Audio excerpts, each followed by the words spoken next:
সালাম আলাইকুম রহমতুল্লাহ। আপনাকে অনেক ধন্যবাদ। আমি অ্যাডভোকেট রায়চৌধুরী, আপনার কাছে প্রথমে জানতে চাই যে নির্বাচন আয়োজন নিয়ে, বিশেষ করে গত 1 বছর ধরে নির্বাচন আয়োজন নিয়ে বিএনপি নেতারা নানা ষড়যন্ত্রের কথা, নানা বাধার কথা বলে আসছেন, কিন্তু মানে আমরা ঠিক বুঝতে পারতেছি না যে এই ষড়যন্ত্র বা বাধার কথাটা আসলে কোত্থেকে আসছে। কারণ আমরা দেখতে পাচ্ছি সরকার প্রধান আহ, বড় তিন রাজনৈতিক দল যাদের মনে করেন তাদের নেতাদের নিয়ে এই নিউ ইয়র্কে জাতিসংঘে সফর করলেন, তাদের সাথে সভা করলেন, তাদের সাথে কথা বললেন। কিন্তু আমরা আজও আপনাদের একজন সিনিয়র নেতা এবং ঐক্যমত্য কমিশনের বিএনপির যিনি প্রতিনিধিত্ব করেছেন জনাব সালাউদ্দিন আহমেদ দেরকে বলতে শুনলাম নির্বাচনের ষড়যন্ত্র বাধার কথা বলছেন। আপনাদের চোখে নির্বাচনের জন্য, মানে আমাদের প্রশ্ন হচ্ছে, নির্বাচনের জন্য আপনাদের চোখে বাধা কারা বা কারা এই ষড়যন্ত্র করছে? এটা কি সরকারের ভেতরে থাকা কোনো অংশ, আওয়ামী লীগ, জামায়াত, এনসিপি, নাকি দেশি বিদেশি ইনফ্লুয়েন্সাররা? মানে কাদেরকে আপনারা এখনো ষড়যন্ত্রকারী বা ষড়যন্ত্র করছে বলে মনে করছেন? ধন্যবাদ আপনাকে। সেই সাথে ঠিকানা আর টিভিতে যারা যুক্ত হয়েছেন, আমাদের কথা শুনছেন, সবাইকে শারদীয় দুর্গাপূজার শুভেচ্ছা। কিন্তু এই আশঙ্কার জায়গাটা কিংবা এই ষড়যন্ত্রের জায়গাটা আমরা দীর্ঘ 17 বছর ধরে আমরা লক্ষ্য করছি, এবং বাংলাদেশের জনগণের ভোটের অধিকার হরণ করা, এক নায়কতন্ত্র কায়েম করা, স্বৈরতন্ত্র কায়েম করা, মানে বিভিন্ন প্রেক্ষাপটে দেখা যাচ্ছে যে মানুষের অধিকারকে হরণ করে কোনো গোষ্ঠী বা জাতি কিংবা দেশি বিদেশি ষড়যন্ত্রকারী তারা তাদের উদ্দেশ্য হাসিল করার জন্য মানুষের 17 বছর বাংলাদেশের জনগণ একটি অসুর দ্বারা নির্যাতিত হয়েছে, নিপীড়িত হয়েছে। সেই অসুর নিধন হয়েছেন ছাত্র জনতার গণ অভ্যুত্থান, বাংলাদেশের 17 কোটি মানে 18 কোটি জনগণ, সকল গণতান্ত্রিক আমি রাজনৈতিক দলের সকলের ঐক্যবদ্ধ প্রচেষ্টার মাধ্যমে, একটি বিশাল গণ অভ্যুত্থানের মাধ্যমে। সেই জায়গা থেকে এই এই 1 বছর যাবত আমরা বিএনপি বলে আসছি যে যত দ্রুত সম্ভব নির্বাচিত সরকারের হাতে ক্ষমতা, মানে নির্বাচন সঠিক প্রক্রিয়ার মধ্যে একটি অবাধ সুষ্ঠু নিরপেক্ষ নির্বাচনের মাধ্যমে জনগণের ভোটের অধিকার এবং জনগণ যে রাষ্ট্রের মালিক, এই মালিকানা তার হাতে ফিরে দিয়ে একটি অবাধ সুষ্ঠু নিরপেক্ষ নির্বাচনের মাধ্যমে জনগণ তার সরকার, তার জনপ্রতিনিধি বেছে নেবে। সেটা হচ্ছে বাংলাদেশের গণতন্ত্রের ধারাকে ত্বরান্বিত করা এবং পূর্ণ প্রতিষ্ঠার জন্য এটাই হচ্ছে উত্তম উপায়। সেই জায়গাও আমরা দেখছি যে এই নির্বাচনকে বানচাল করার এক ধরনের ষড়যন্ত্র আছে। আমাদের অন্তর্বর্তীকালীন সরকারের প্রধান উপদেষ্টা খুব ভালোভাবে ক্লিয়ার করেছেন তার মেসেজ যে আগামী ফেব্রুয়ারিতে নির্বাচন, কিন্তু তারপরেও আমরা দেখছি কোনো কোনো গোষ্ঠী কিংবা রাজনৈতিক দল না হোক মানে প্রতি অ্যাডভোকেট সরকারের রায়চৌধুরী, আমাদের প্রশ্নটাই ছিল যে কোন কোনরা কারা? আমি তো কোনো ষড়যন্ত্র দেখছি না। বিএনপি না ষড়যন্ত্রটা কোথায় দেখছে, আমি এটা একটু না বুঝতে চাচ্ছিলাম। বিএনপি তো আসলে গণতন্ত্রের ধারার মধ্যে আছে, তো যার কারণে ষড়যন্ত্রের পায়ের ছাপগুলো বিএনপির চোখে বেশিই পড়ে, কারণ এই সময়গুলো আমরা অতিক্রম করে এসেছি। হুম এবং এই 17 বছর কিন্তু এই ষড়যন্ত্র মোকাবেলা করে এই একটি মানে গণ অভ্যুত্থান সফল হয়েছে। হুম তো হুম। সেই ষড়যন্ত্রকারীরা কি দেশ থেকে পালিয়েছে? তার মানে হয়তো আপনি তার মানে ডেফিনেটলি আপনার আপনি আওয়ামী লীগকে মিন আপনার করছেন যে মানে আওয়ামী আওয়ামী লীগরাই লীগ আছে, আওয়ামী লীগরা সেই ষড়যন্ত্র করতেছে, তাই তো? এবং আওয়ামী লীগের কাছ থেকে যারা বিভিন্ন সুযোগ সুবিধা নিয়েছে তারাও কিন্তু এই ষড়যন্ত্রের অংশ আছে। এবং আপনি দেখেন যে সরকার পালিয়ে গিয়েছে, তার দোসররা হুম যেভাবে বিভিন্ন স্তরকে, আপনার সাংবিধানিক প্রতিষ্ঠানগুলোকে আপনি অনেক ভালোভাবে জানবেন যে একদম দলীয়করণ করে ফেলেছে সেই জায়গা থেকে। এবং আবার আমরা দেখছি কিছু কিছু রাজনৈতিক দল কিংবা এই অন্তর্বর্তীকালীন সরকারের প্রধান উপদেষ্টা বলছেন তিনি নির্বাচন চান এবং নির্বাচন দিবেন, হুম। কিন্তু আবার কিছু কিছু উপদেষ্টার মানে কথা শুনে আমরাও কিন্তু একটু মাঝে মাঝে সন্দেহান হয়ে পড়ি যে তারা ভিন্ন মত পোষণ করেন। কিন্তু তারপরেও দেশের বৃহৎ স্বার্থে, জনগণের স্বার্থে আমরা বিশ্বাস করি ফেব্রুয়ারিতেই নির্বাচন হবে, এবং সেই নির্বাচনে বাংলাদেশের সকল গণতান্ত্রিক আমি রাজনৈতিক দল অংশগ্রহণ করবে, এবং আমরা একটি মানে গণতন্ত্রের ধারাতে আমরা আবার আমি আমি পুনরায় আমি অ্যাডভোকেট রায়চৌধুরী, আমার প্রশ্ন ছিল হচ্ছে যে আপনারা ষড়যন্ত্রের কথা বলছেন, এই ষড়যন্ত্র কারা করছে বলে আপনি মনে করছেন? আপনি মনে করছেন যে পতিত যে দলটি দেশ থেকে চলে গিয়েছে তাদের লোকজন এখানে রয়েছে, তারা কিছু ষড়যন্ত্র করছে, এবং কিছু সংখ্যক উপদেষ্টাদের কথাও এরকম মনে হচ্ছে তারা না না না না, সেটা না। আপনার পতিত সরকারে যারা চলে গিয়েছে তাদের তো ষড়যন্ত্র আছে, এবং আমার দেশটাকে নিয়ে যাদের স্বার্থ সংশ্লিষ্ট বিষয় আছে যে সকল রাষ্ট্রের, তাদের ষড়যন্ত্র আছে। আমি চিহ্নিত করে কোনো ষড়যন্ত্রকারী নাম বলতে চাই না, তবে এই ষড়যন্ত্রকারীরা বাংলাদেশে বিভিন্ন স্তরে তারা তাদের জাল বিছিয়ে রেখেছে এবং গণতন্ত্রের ধারাকে ব্যাহত করতে চায়, কারণ তারা জানে জনগণের গণতান্ত্রিক অধিকার পূর্ণ প্রতিষ্ঠা হলেই বাংলাদেশের জনগণ তার রায়ের মাধ্যমে রায়টা দেবে। ওকে, অর্থাৎ আওয়ামী লীগের পালিয়ে যাওয়া আওয়ামী লীগ দলের দোসর, সরকারের মধ্যে থাকা কিছু উপদেষ্টা, প্লাস পার্শ্ববর্তী দেশ ভারতের মানে নির্বাচনের বিরুদ্ধে ষড়যন্ত্র করার জন্য আমরা এই তিনটা এলিমেন্ট কি পাইলাম?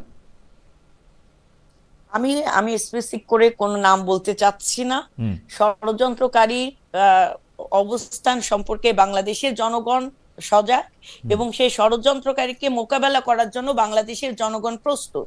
তো যে যতই ষড়যন্ত্র করুক না কেন, সেটা দেশের ভিতর হোক আর দেশের বাইরে হোক, প্রতি সরকার হোক কিংবা অন্তর্বর্তীকালীন সরকারের ভিতরেই থাকুক, সকল ষড়যন্ত্র মোকাবেলা করার জন্য এই জনগণ প্রস্তুত আছে। ওকে, ঠিক আছে। তাহলে কি আমরা এরকম ধরে নিতে পারি, আপনি যেহেতু স্পেসিফিক করতে চাচ্ছেন, আমরা কি এরকম ধরে নিতে পারি যে বিএনপি জানে যে একটা ষড়যন্ত্র হচ্ছে, কিন্তু কারাই ষড়যন্ত্র করছে সেইটা ঠিক জানে না? মানে ব্যাপারটা কি এরকম? না, বিএনপি জানে সেটা নয়, সারা বাংলাদেশের জনগণ জানে। আমি বারবার বলছি মহিউদ্দিন রায়, সকলেই জানে ষড়যন্ত্র চলছে, ষড়যন্ত্র আছে, এবং ষড়যন্ত্রকে মাথায় নিয়ে আমরা কিন্তু পথটা চলছি। কারণ আমার চলার পথে গণতন্ত্রের ধারার পথটা যে মসৃণ হবে এটা কিন্তু আমরা মেনে না। যদি এতটাই মানে ভালো হতো, 17 বছর আমাদের এই নির্যাতন নিপীড়ন, এই অসুরের দমন মানে নির্যাতন নিপীড়ন আমাদের সহ্য করতে হতো না। তো সেই অসুরকে আমরা নিধন করেছি ঐক্যবদ্ধ প্রচেষ্টার মাধ্যমে। আগামী দিনে গণতন্ত্রের পথে যত বড়ই বাধা আসুক না কেন, বাংলাদেশের জনগণ, গণতান্ত্রিক আমি রাজনৈতিক দল এবং এই অন্তর্বর্তীকালীন সরকার আমরা মোকাবেলা করব। সেটা আমরা জানি যে সেটা আপনারা মোকাবেলা করবেন, কিন্তু আমি আসলে ষড়যন্ত্রটা স্বরূপ বুঝতে চাইছিলাম। কিন্তু আমার কাছে এখন পর্যন্ত অ্যাডভোকেট রায়চৌধুরী বিএনপির কথা বা আপনার কথা একটু পলিটিক্যাল রেটরিক মনে হচ্ছে, একটু বুলি মনে হচ্ছে। ঠিক আমার কাছে এই ষড়যন্ত্রের ব্যাপারটা ঠিক বিশ্বাস্য মনে হচ্ছে না। আপনারা মনে হচ্ছে যে জনগণের দৃষ্টি আকর্ষণ করার জন্য কিছু বলতে চাইছেন পলিটিক্যাল জায়গা থেকে, সেই জন্যই বলছেন, যেই কারণে আপনারা পরিষ্কার হতে পারছেন না। এটা আপনার মানে আমি আপনার এটা ত্রুটি বলবো না, এটা বিএনপির হয়তো একটা পলিটিক্যাল অবস্থান যে ষড়যন্ত্রের কথা বলতে বলতে ইলেকশনটা হয়ে যাবে মনে হয় আর কি আমার। আমি জানি না অ্যাডভোকেট রায়চৌধুরী সত্যিই কোনো ষড়যন্ত্র কোথাও আছে কিনা, কারণ যেখানে সরকার প্রধান স্পষ্ট করে ফেব্রুয়ারির কথা বলতেছেন, আরো অনেক মাস থেকে অনেক জায়গা থেকে, সেখানে কেন এটা বলা হচ্ছে আই এম নট শিওর। আমি এখানে একটা কথা বলি, আমাদের সকলের প্রত্যাশা একটি অবাধ, সুষ্ঠু, নিরপেক্ষ নির্বাচন, যেখানে মানুষ তার ভোটের অধিকার, তার রাষ্ট্রের মালিকানা মানুষ ফিরে পাবে, এবং সে ভোটটা দিয়ে সে তার জনপ্রতিনিধি, তার সরকার নির্বাচন করবে। এবং সেখানে ষড়যন্ত্রের পায়ের আওয়াজ আমরা জানতে পারছি, শুনতে পারছি, জনগণও বুঝতে পারছে, সকল গণতান্ত্রিক আমি রাজনৈতিক দলও বুঝতে পারছে। তারপরেও আমাদের প্রত্যাশা একটি অবাধ, সুষ্ঠু, নিরপেক্ষ নির্বাচন, যতই ষড়যন্ত্র হোক না কেন সেই ষড়যন্ত্র মোকাবেলা করে আমরা এগিয়ে যাব। এখানে আমাদের ভিন্ন কোনো মত নাই। যদিও আপনি আপনার দৃষ্টিতে ষড়যন্ত্রের কোনো গন্ধ পাচ্ছেন না, এটা খুব ভালো কথা।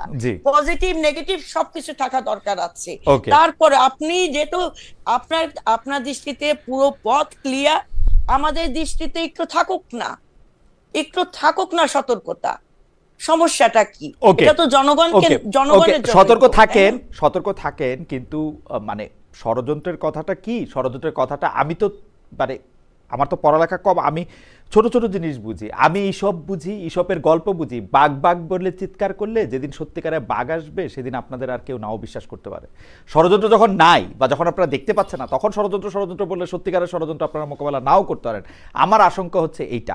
হাউএভার অ্যাডভোকেট রায়চৌধুরী, আপনি আপনার বক্তব্য একদম পরিষ্কার করেছেন। আমার মনে হয় বিএনপির এই জায়গা থেকে কেন বিএনপি সতর্ক থাকছে সেটাও দর্শকরা বুঝেছেন, পরিষ্কার করেছেন। আমি একটু ডক্টর নকিবুর রহমান আপনার কাছে আসতে চাই। Doctor Nakibur Rahman, university of North ক্যারোলাইনার, ইউনিভার্সিটি অফ নর্থ ক্যারোলাইনার ফিন্যান্সের একজন প্রফেসর।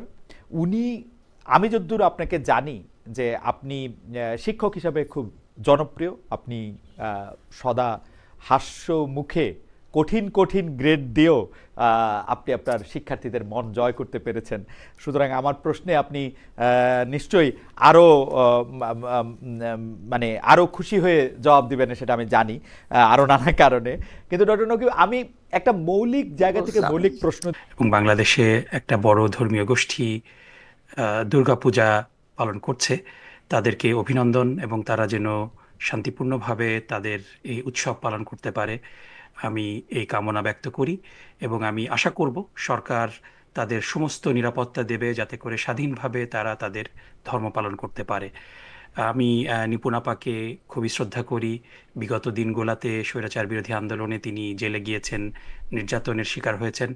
এজন্য আমি তাকে শ্রদ্ধা জানাই এবং আমি নিপুণ আপাকে শুভেচ্ছা জানিয়ে আমি শুরু করছি। আপনি যে বক্তব্য দিয়েছেন, ইন্টারেস্টিংলি আমি আমেরিকাতে এসেছি 9/11-এর ঠিক কয়েক সপ্তাহ আগে। আমি 15ই অগস্ট 2021 সালে আমি আমেরিকাতে এসেছিলাম। 2001 সালে আমি আমেরিকাতে প্রথম এসেছি।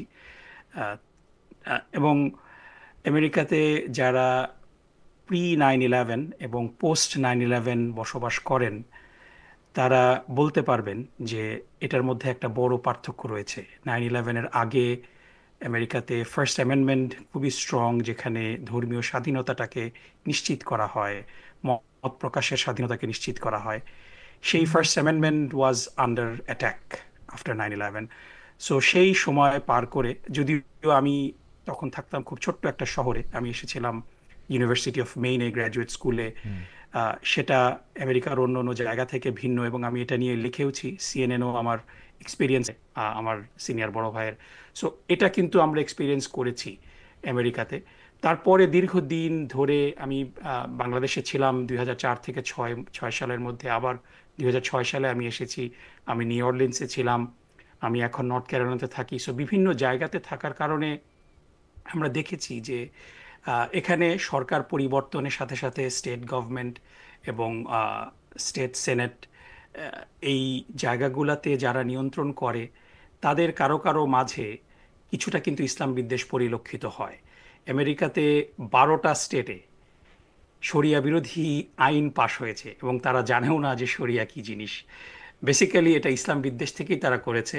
সুতরাং আমি যেই মসজিদে নামাজ পড়তে যাই, এখানে মসজিদ মদিনা, 5 বছর আগে এখানে একজন আর্মি রিটায়ার্ড ব্যক্তি পুরা গাড়ি ভর্তি বন্দুক নিয়ে হামলা করার উদ্দেশ্যে এসেছিল। সো এখানে কিছু এই ব্লিপ আছে যেখানে ধর্মীয় স্বাধীনতা লঙ্ঘিত হয়েছে, কিন্তু এর পরেও মোটা দাগে আমেরিকার যেই কনস্টিটিউশন সেটা অ্যালাউ করে মুসলিম হিসাবে আমাদের স্বকীয়তা বজায় রেখে আমরা এই দেশে যেন থাকতে পারি। এদেশে বিভিন্ন ইসলামিক স্কুল প্রতিষ্ঠান গড়ে উঠেছে, দাতব্য চ্যারিটি প্রতিষ্ঠান গড়ে উঠেছে, তারা স্বাধীনভাবে কাজ করছে, কিন্তু এই কাজটা মাঝে মাঝে বাধার মধ্যে পড়ে যায়। ডক্টর রহমান, আমি যেটা বলতে চাইছি যে মুসলিম উম্মা নর্দার্ন আমেরিকা, মানে মার্কিন যুক্তরাষ্ট্রের, আপনি ঠিকই বলেছেন, কিন্তু আমি যতদূর জানি যে মার্কিন যুক্তরাষ্ট্রের প্রত্যেকটা ধর্ম বা আদর্শের বেজরাই নানা ধরনের হেইট ক্যাম্পেইনের শিকার হন। কালোরা এক ধরনের হেইট ক্যাম্পেইনের শিকার হন, খুব কট্টর জুরা এক ধরনের হেইট ক্যাম্পেইনের শিকার হন, খুব কট্টর মরমনরা বা ক্যাথলিকরা, এমনকি প্রোটেস্ট্যান্টরা যারা এখানে লিডিং ফোর্স, তারাও এক ধরনের হেইট ক্যাম্পেইনের শিকার হন। এইখানে যারা কোনো ধর্ম বিশ্বাস করে না তারাও একটা হেইট ক্যাম্পেইনের শিকার হন কোনো কোনো সময়। মানে কিন্তু আপনি যেটা শেষ কথা বললেন সেটা হচ্ছে যে আমেরিকান কনস্টিটিউশন আসলে প্রোটেক্ট করে সবাইকে, মানে কম আর বেশি এক এক সময় এক একটা এটা আসে, কিন্তু সবাইকে এটা প্রোটেক্ট করে। আপনিও সেটা মনে করেন কিনা? কারণ আমরা দেখতেছি যে গত 3-4-5 বছরে, যদিও এটা একটা পোস্ট 9/11 টাইম, কিন্তু গত 3-4-5 বছরে মুসলিম উম্মা নর্দার্ন আমেরিকা কিন্তু অনেক অনেক জায়গায় পৌঁছাইতেছে। অনেক জায়গায় আমি তার বই দেখি, লিফলেট দেখি, প্রচার দেখি, তারপরে হচ্ছে মানুষ তো দেখি, মানে আমরাই তো অনেক মানুষ। কিন্তু সেইটার ক্ষেত্রে আপনার কেন মনে হয় কি না যে আসলে এরকম একটা কনস্টিটিউশন দিয়েও আসলে ইসলাম ধর্মের মূল আদর্শগুলি পালন করা সম্ভব এরকম একটা দেশে থাকে? মানে এইটা আপনার মনে হয়? না, ডেফিনেটলি এখানে যেহেতু first amendment is enshrined in the constitution, so এই ফার্স্ট অ্যামেন্ডমেন্টটাকে লিমিট করার বিভিন্ন বন্দোবস্ত হচ্ছে, এবং স্পেশালি প্যালেস্টিনি অধিকার আন্দোলনগুলোকে শ্রিঙ্ক করার বিভিন্ন ক্যাম্পাসে যেই চেষ্টা, সেটা আমরা দেখছি। সো এই জায়গাগুলোতে কিছু ক্র্যাকডাউন হয়, ক্র্যাকডাউন হচ্ছে। So at the end of the day আমেরিকাতে এই ফার্স্ট অ্যামেন্ডমেন্ট থাকার কারণেই কিন্তু আমরা কিন্তু আমেরিকাতে আছি, এটা আমাদের ইচ্ছায়, তাই না? সো এই রিলিজিয়াস ফ্রিডম এবং ফার্স্ট অ্যামেন্ডমেন্টটা যদি আমেরিকাতে না থাকতো, পৃথিবীটা তো অনেক বড়, আমরা পৃথিবীর অন্য জায়গায় হয়তো থাকতাম। আমরা বাংলাদেশে গত 19 বছর ধরে নির্যাতিত হয়ে বাংলাদেশ ত্যাগ করতে বাধ্য হয়েছি, এবং এখানে আমরা আমেরিকাতে, আমি ব্যক্তিগতভাবে পড়াশোনার জন্য এসেছি এবং পড়াশোনা শেষ করে বাংলাদেশে ফিরে যাওয়াটাই আমার ইচ্ছা ছিল। কিন্তু স্বৈরাচারের দমন নিপীড়নের কারণে আমাদের বাংলাদেশে যাওয়ার ক্ষেত্রে প্রচণ্ড বাধা সৃষ্টি করার কারণে একান্ত বাধ্য হয়েই এখানে আমরা থাকতে বাধ্য হয়েছি। কিন্তু at the end of the day আমি যদি বলি যে এখানে থাকাটা, এটা কিন্তু আমাদের একটা পছন্দ, এবং এই পছন্দের মূল কারণটা হলো যে এখানে মোটা দাগে 9/11-এর পরে ফার্স্ট অ্যামেন্ডমেন্ট কিছুটা সীমিত হলেও মোটা দাগে এখানে ফার্স্ট অ্যামেন্ডমেন্ট থাকার কারণে, ধর্মীয় স্বাধীনতা থাকার কারণে আমাদের ধর্মচর্চা করা, আমাদের কাজকর্ম করার যে স্বাধীনতা আছে, এটার সুযোগটা আমরা ব্যবহার করছি। এবং এই সুযোগটা যদি না থাকতো তাহলে আমরা এখানে হয়তো থাকতাম না। ওকে, ডক্টর নকিবুর রহমান, আমি এই ক্ষেত্রে একটা প্রশ্ন করতে চাই। গতকাল একজন জামায়াত নেতার একটা বক্তব্য নিয়ে খুব আলোচনা হচ্ছে। সেখানে তিনি জামায়াত ক্ষমতায় গেলে নারীদের সংস্কৃতি চর্চা কেমন হতে পারে তা বলেছেন, জোর দিয়ে বলেছেন জামায়াত ক্ষমতায় গেলে বিদ্যমান আইন কালে কালে বাদ হয়ে যাবে, শরিয়া আইন কায়েম হবে, সেক্ষেত্রে জুলাই সনদ, সংবিধান বাতিল সংশোধন, পিয়ার পদ্ধতি বহাল, এগুলিও অপ্রাসঙ্গিক হয়ে যেতে পারে। এগুলির দাবি বাদ দিয়ে জামায়াতের দাবি আন্দোলন, নির্বাচনী ইশতেহার, শরিয়া আইন করা হবে। এইটা অনেকেই বলছেন যে সরাসরি কি জামায়াতে ইসলামী এইটা বলবে বা এইটাই চাচ্ছে? কেন আমি এই প্রশ্নটা করলাম, যে এই দেশটা একটা বিধর্মীদের বা মানে মুসলমানদের পরিপ্রেক্ষিতে একটা বিধর্মীদের দেশ। মুসলমানরা সেখানে 1% থেকে 5%-এর মধ্যে ওঠানামা করে বিভিন্ন স্টেটে। সেইখানে যদি ইসলাম ধর্ম পালন করতে কোনো অসুবিধা না হয়, হ্যাঁ, হেট ক্যাম্পেইন আসে থাকবে না, সেক্ষেত্রে বাংলাদেশে শরিয়া আইন করতেই হবে, এইটা কেন এতটা জরুরি? বা শরিয়া আইন করবে কিনা জামায়াত ইসলামী এটা স্পষ্ট করে বলবে কিনা? জামায়াতের এই নেতা, উনি জামায়াতে ইসলামীর শ্রমিক কল্যাণ ফেডারেশনের কেন্দ্রীয় সহসভাপতি জনাব কবির আহমেদ। আপনি যদি এইটা একটু বলেন যে মানে। জি, আমি ব্যক্তিগতভাবে কে কি বলল এটার পরিপ্রেক্ষিতে মন্তব্য করাটা পছন্দ করি না। তারপরে আমি মোটা দাগে যদি এটার একটা জেনারেল উত্তর আপনি আমার কাছ থেকে চান, মানে এটা let's have a conversation. So আমি আপনাকে, যদি আপনি আমাকে প্রশ্ন করবেন, আমি উত্তর দিব। তারপরও for the sake of conversation যদি আমি আপনাকে সিম্পলি একটু জিজ্ঞেস করি যে শরিয়া আইন আসলে কি, মানে আপনি শরিয়া আইন বলতে মোটা দাগে আপনি কি বোঝেন, যদি আমাকে একটু বলেন, আমার উত্তর দিতে সহজ হবে। আচ্ছা, জি ডক্টর নকিবুর রহমান, আমিও একটু মোটা দাগে বলি। শরিয়া নিয়ে আমারও একটু পড়াশোনা কম বেশি আছে, কিন্তু ব্যাপারটা হইতেছে কি, শরিয়া যদি আপনি মনে করেন যে আপনি ডিরেক্টিভসটা সরাসরি আপনি কোরআন থেকে নেবেন, তাইলে সেইটার ক্ষেত্রে হচ্ছে আপনার আমার দুজনের জন্যই সহজ, কারণ কোরআন প্রতি বছর বছর পাল্টায় যায় না, বা কোরআন কোনো একটা মানে এরকম এডিশন হয় না। তো সুতরাং এইটার ক্ষেত্রে থেকে আমি যদি ডিরেক্টিভসটা নেই, সেটা হচ্ছে একটা সহজ। কিন্তু সেইটা তো আসলে ডিরেক্টিভসটা আমরা দেখতে পাচ্ছি যে নানা সময় নানা স্কলার, এটা আজ থেকে না, সেটা আমরা দেখছি যে আসলে মানে খোলাফায়ে রাশিদিনের পর থেকে আরও 50 বছর পর থেকে এটি প্রতি বছর বা প্রতি সময়ে অনেকটা সময় ধরেই এইটার মধ্যে থেকে নানা ধরনের শরিয়া বলা হয়েছে। আমি যদি বর্তমানে আসি যদি আমি এখন সহজ করে দর্শকদের উদ্দেশ্যে যদি বলি, পৃথিবীর বিভিন্ন দেশে যেসব দেশে শরিয়া আইন বলবৎ আছে সেই সব দেশের শরিয়াও সব একরকম না। মানে মক্কায় প্রচলিত শরিয়া আইন ইরানে প্রচলিত শরিয়া আইনের থেকে আলাদা। আবার আমি যদি সংযুক্ত আরব আমিরাতের উদাহরণ দিই তাহলে এটা আরও ভালো উদাহরণ দেওয়া যেতে পারে। আরব আমিরাতের মধ্যে 7টা এমিরেটস আছে, 7টা এমিরেটের মধ্যে 7 রকম শরিয়া আইন আছে। মানে দুবাইয়ের আইন কিন্তু শারজার জন্য প্রযোজ্য না, শারজা আবার ফুজেরা, আজমান এবং রাস আল খাইমার আইন আবার আলাদা, আবুধাবির আইন আবার একটু আলাদা। সুতরাং শরিয়া নিয়ে যদি আপনি আমাকে বলতে বলেন, আমি আপনাকে মানে এটা নিয়ে আপনার সাথে আমার আলাদা কথা হইতে পারে, কিন্তু আপনারা আসলে জামায়াতে ইসলামের পক্ষ থেকে জামায়াতে ইসলাম শরিয়া আইন চায় কি না, যে শরিয়া আইনের মধ্যে থেকে এতদূর পর্যন্ত এক্সটেন্ড করতে পারে যে ছেলেরা মেয়েরা একসাথে বসে শিক্ষা গ্রহণ পর্যন্ত করতে পারবে না, আবার এইটা এতদূর পর্যন্ত থাকতে পারে যে সবই করতে পারবে, সব জায়গায় হইতে পারবে, আবার এটা এরকমও হইতে পারে যে মেয়েরা মেয়েদের জন্য নাচবে, ছেলেরা ছেলেদের জন্য গান গাবে, নিপুণ আমাদের অনুষ্ঠানে আসবে না, এখানে যদি একটা মেয়ে থাকতো তার অনুষ্ঠানে নিপুণ আসবে। So it's vast. Fair enough. আমি যদি এখানে একটু শুরু করি, আমি কি পরীক্ষা পাস করছি ডক্টর রহমান? না, আপনি পাস করছেন এবং ফেয়ার এনাফ। আপনি you took a different tangent. আমি ওটা যেতে চাইনি। আমার যেটা উদ্দেশ্যটা ছিল সেটা হলো যে এগেন আমি আপনার অনুমতি নিয়েই দর্শকদের সাথে শেয়ার করি যে আপনি আমাদের ব্যাচের দুলাভাই, সুতরাং আপনি বিবাহিত। আমি আশা করি যে আপনার, এবং আমি জানি যে আপনার যেই বিবাহ হয়েছে এই বিবাহটা শরীয়ত মেনেই শরিয়া আইন অনুযায়ী তো হয়েছে, তাই না? আপনি একটা কাবিননামা করেছেন, আপনি একটা দেনমোহর ধার্য করেছিলেন, এবং এই পুরা জিনিসটাই আপনার পুরা বিবাহর প্রসেসটাই কিন্তু শরিয়া আইন মোতাবেক হয়েছে, তাই না? এর ব্যাপারে আমি তো বাংলাদেশের শরিয়ার বাইরে কিছুই দেখি না। আমি বাংলাদেশে একটা আইনও দেখি না যেটা শরিয়া বিরোধী। সরি, আমি সত্যি আমি গেটিং देयर। আমি বাংলাদেশে এখন পর্যন্ত দেখি না। মানে নতুন করে শরিয়া আইন কি করবে আমি এইটাই বুঝি না, কারণ বাংলাদেশে আমি শরিয়া বিরোধী কোনো আইন দেখি না। আমি ওখানেই যেতে চাচ্ছি মহিউদ্দিন ভাই, যে আমাদের এক্সিস্টিং জীবনযাত্রার মধ্যে আমাদের এই শরিয়া আইনের অনেক কিছু কিন্তু অলরেডি ইনক্লুডেড। আমরা বিবাহ শাদী করছি শরিয়া আইন মোতাবেক, আমরা উত্তরাধিকার বন্টন করছি, বাংলাদেশে যারা মুসলমান, বাংলাদেশে যারা ভিন্ন ধর্মী তারা সিভিল আইন অনুযায়ী, তারা কিন্তু এর বাইরে আমরা যারা নামাজ পড়ছি, আমরা যারা রোজা রাখছি, আমরা নামাজ যে কোনো ভাবে কিন্তু পড়ি না। আমরা নামাজ পড়ি কিভাবে?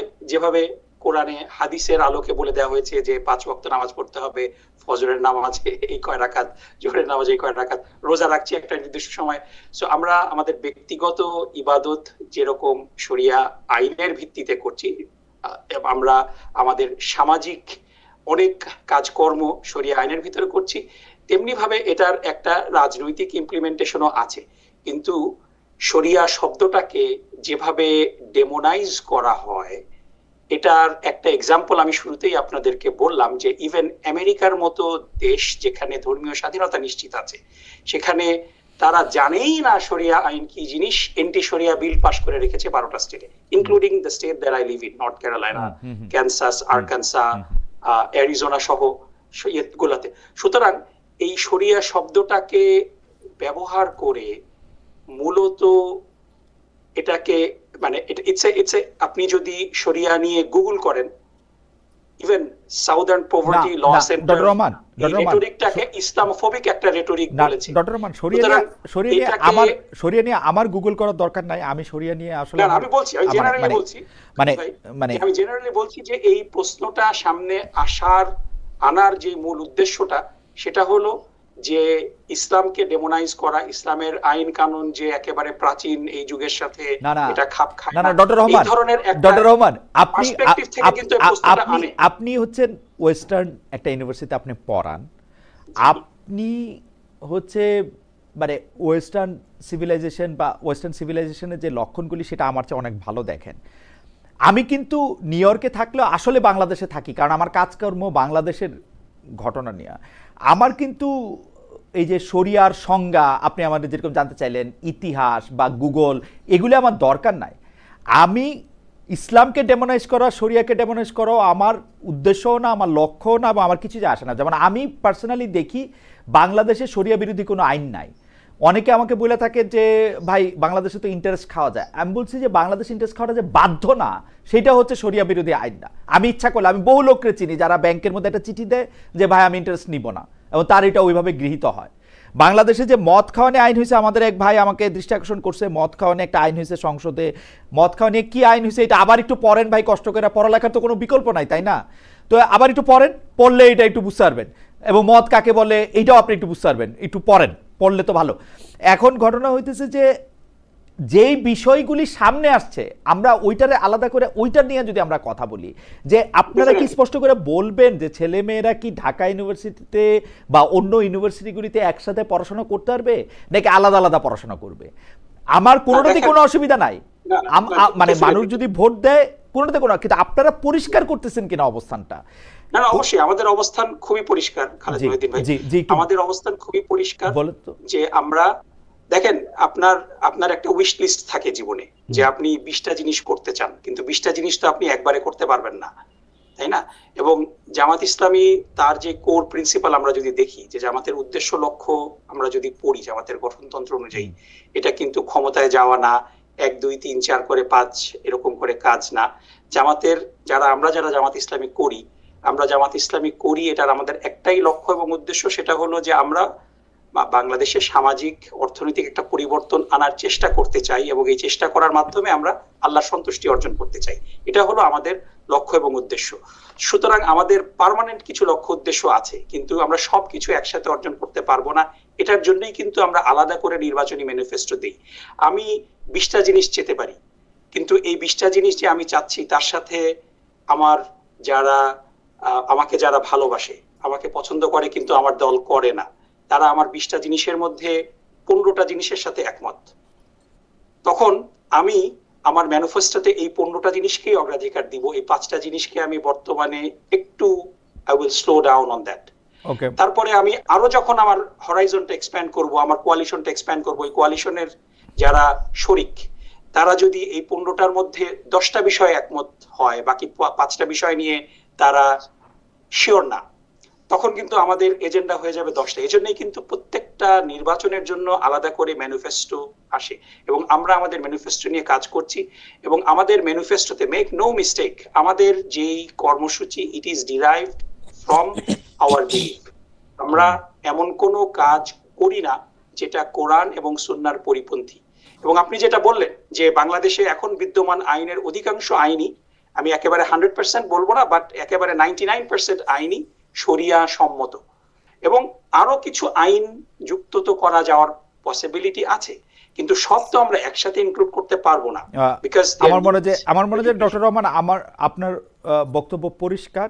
তবে আমি এটা আসলে একাডেমিক ইন্টারেস্টে আপনি বুঝতে চাই যে বাংলাদেশে আপনি অধিকাংশ আইন আপনি কোরআন সুন্নাহ সাথে সামঞ্জস্যপূর্ণ আপনি বলছেন। কোরআন সুন্নাহর বিরোধী আইন, মানে আমি ব্যাংকিং এবং ফিনান্স সেক্টরের মধ্যে ইন্টারেস্ট পার্টটুকু ছাড়া, কারণ ইন্টারেস্ট পার্টের ব্যাপারে আসলে ইসলামী স্কলাররা বিস্তারিত আলোচনা করেছেন। আপনি যেহেতু ফিনান্সের প্রফেসর, আপনি এটা অনেক জানেন। আমিও এটা আসলে দেখতে চাইছিলাম যে এটা আসলে ইসলাম ব্যাপারটাকে নিয়ে আসলে কি বলে।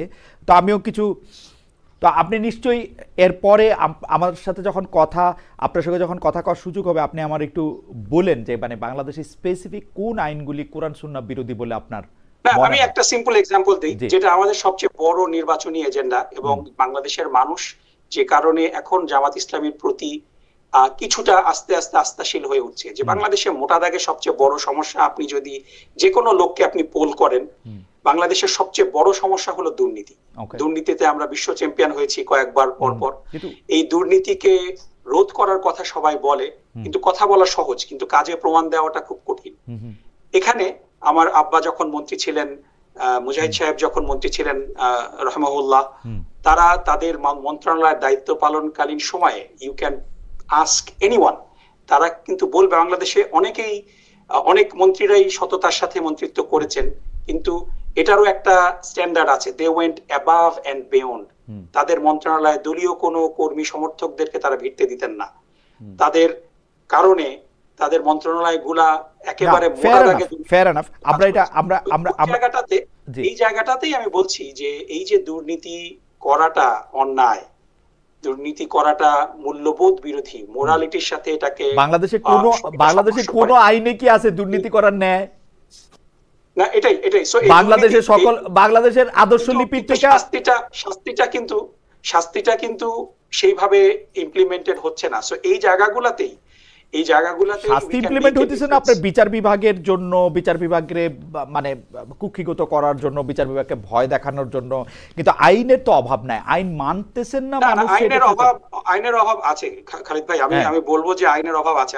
আইন নিডস টু বি, মানে আমাদের ওভারঅল এন্টি করাপশনের যে প্রসেসটা, মানে ইটস নট জাস্ট আপনার আইন করে তো সবকিছু করা যায় না। আইন করে আমেরিকাতেও এটা খুবই ইন্টারেস্টিং কথা বলছেন যে আপনারা কি মনে করতেছেন ওভারঅল প্রসেসটা, এবং it has to start by example. আপনি দুর্নীতির কথা বললেন, মানে ওই আপনি সেই আমরা 80-র দশকে আপনারও মনে আছে যে একটা এন্টি ড্রাগ ক্যাম্পেইন হয়েছিল by all the top rock bands in the world, কিন্তু যারা এন্টি ড্রাগ ক্যাম্পেইন করছেন তারাই সবচেয়ে বড় ড্রাগের ইউজার। সো এটা করলে তো ড্রাগ কন্ট্রোল হবে না। সো আপনি দুর্নীতি বিরোধী ক্যাম্পেইন করছেন, কিন্তু যাদেরকে দিয়ে করছেন তারাই সবচেয়ে বড় দুর্নীতিবাজ, তাহলে তো এটা হবে না। সো এই কারণে you have to set example and you have to live by example, এবং এই জায়গাগুলোতেই জামাত ইসলামী ডেলিভার্ড, মানে অন্য কারো ট্র্যাক রেকর্ড কিন্তু এই ব্যাপারে নেই।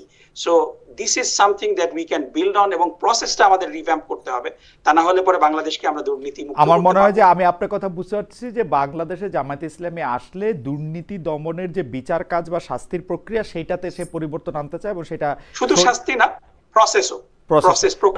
ওকে, আমরা একটু লম্বা সময় ধরে আপনার সাথে কথা বললাম এই ব্যাপারটা নিয়ে, নিশ্চয়ই আরো বড় করে আপনার সাথে আরো কথা হবে। আমি একটু অ্যাডভোকেট নিপুণ রায় চৌধুরী আপনার কাছে যেতে চাই। অ্যাডভোকেট নিপুণ রায় চৌধুরী, আপনার কাছেও আমাদের অনেক কিছু শোনার আছে, তবে আমরা দর্শকদের কাছে জানতে চেয়েছিলাম যে ভারত বা ফ্যাসিস্টদের ইন্ধনে খাগড়াছড়িতে একটি মহল অস্থিরতা তৈরি করেছে, এই কথা বলেছিলেন স্বরাষ্ট্র উপদেষ্টা লেফটেন্যান্ট জেনারেল অবসরপ্রাপ্ত জাহাঙ্গীর আলম চৌধুরী।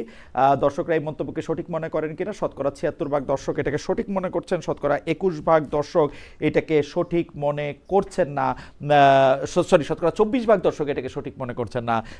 21,000 দর্শক এখানে ভোট দিয়েছে। অ্যাডভোকেট নিপুণ রায় চৌধুরী, আমরা মানে ডক্টর নকিবুর রহমানের সাথে এতখানি বিষয় নিয়ে এত কথা বলার একটা উদ্দেশ্য হচ্ছে যে আমরা পলিটিক্যাল পার্টির একটা উদ্দেশ্য এবং তারা আসলে কোন লক্ষ্যে দেশ ও জাতিকে যেহেতু তারা পরিচালনা করেন নিয়ে যেতে চান, তার সেটা আমরা একটু বুঝতে চাই। আমরা সেই ব্যাপারটা ডক্টর রহমান অনেক সুন্দর করে বলেছেন। আমরা আপনার কাছেও আসলে বুঝতে চাই যে বিএনপির, যেটাকে আমরা বিএনপির রাজনৈতিক লক্ষণ বলছি, যে লন্ডন বৈঠকের পর মানে ডক্টর ইউনূসের নির্বাচনের তারিখ ঘোষণা পছন্দ করেনি এনসিপি জামায়াত। বলা হয়েছিল যে এই ঘোষণাটা লন্ডনে দেওয়ার কি দরকার ছিল, এটা ঢাকায় এসে দেয়া যেত বা একটা পার্টির সাথে কথা বলে কি দেয়া যেত। এরপর থেকে তারা ক্রমাগত অভিযোগ করে যাচ্ছে যে সরকার বিএনপির দিকে ঝুঁকে গেছে। এই অভিযোগটাকে আমি কিছুটা সত্য বলেও মনে করি। আমার কাছে মনে হয় যে বিএনপির দিকে ঝুঁকে গেছে শুধু না, ডক্টর ইউনূস এখন পুরোপুরি বিএনপির পকেটে ঢুকে গেছেন। এটা হচ্ছে আমার অ্যানেকডোট আর কি, প্রশ্নটা একটু সফট করে করা। অনেক আগে থেকে এই অভিযোগও আছে যে নির্বাচন কমিশন গঠিত হয়েছে বিএনপি পন্থীদের দিয়ে। অনেকটা বিএনপি সুরে সরকার মুখপাত্ররা বলছেন যে পৃথিবীর কোনো শক্তি ফেব্রুয়ারি জাতীয় নির্বাচন ঠেকাতে পারবে না। ডক্টর ইউনূস অনেকটাই ইউটার্ন করে আপনাদের দিকে ঝুঁকে গেল কেন? মানে সরকার প্রধান ইউনূসের মধ্যে বিএনপির বড় নেতা মানে মির্জা ফখরুল ইসলাম আলমগীর সাহেব এখন জিয়াউর রহমান সাহেবের ছায়াও দেখছেন। মানে যদি তাই হয় তাহলে তো ডক্টর ইউনূসই আসলে 5, 10, 50 বছর ক্ষমতায় থেকে যেতে পারেন।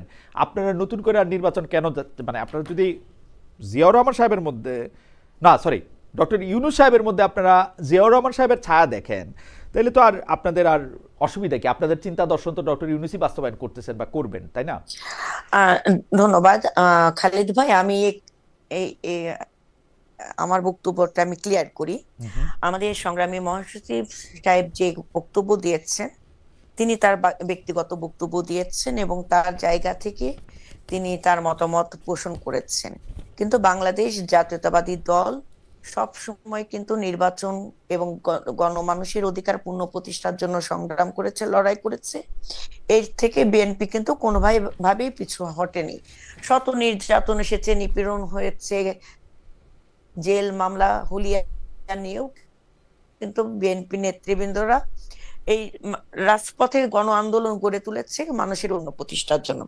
সেই জায়গায় দলের সবচেয়ে শীর্ষ নেত্রী, গণতন্ত্রের মা বেগম খালেদা জিয়া, তিনি কারা নির্যাতন মেনে নিয়েছেন, তিনি অপমান অপদস্থ মেনে নিয়েছেন, কিন্তু আপোষ করে নাই ফ্যাসিবাদের সাথে, কোন ষড়যন্ত্রকারীদের সাথে আপোষ করে নাই। কারণ তিনি জানতেন যে বাংলাদেশের গণমানুষের অধিকার যদি পূর্ণ প্রতিষ্ঠার ক্ষেত্রে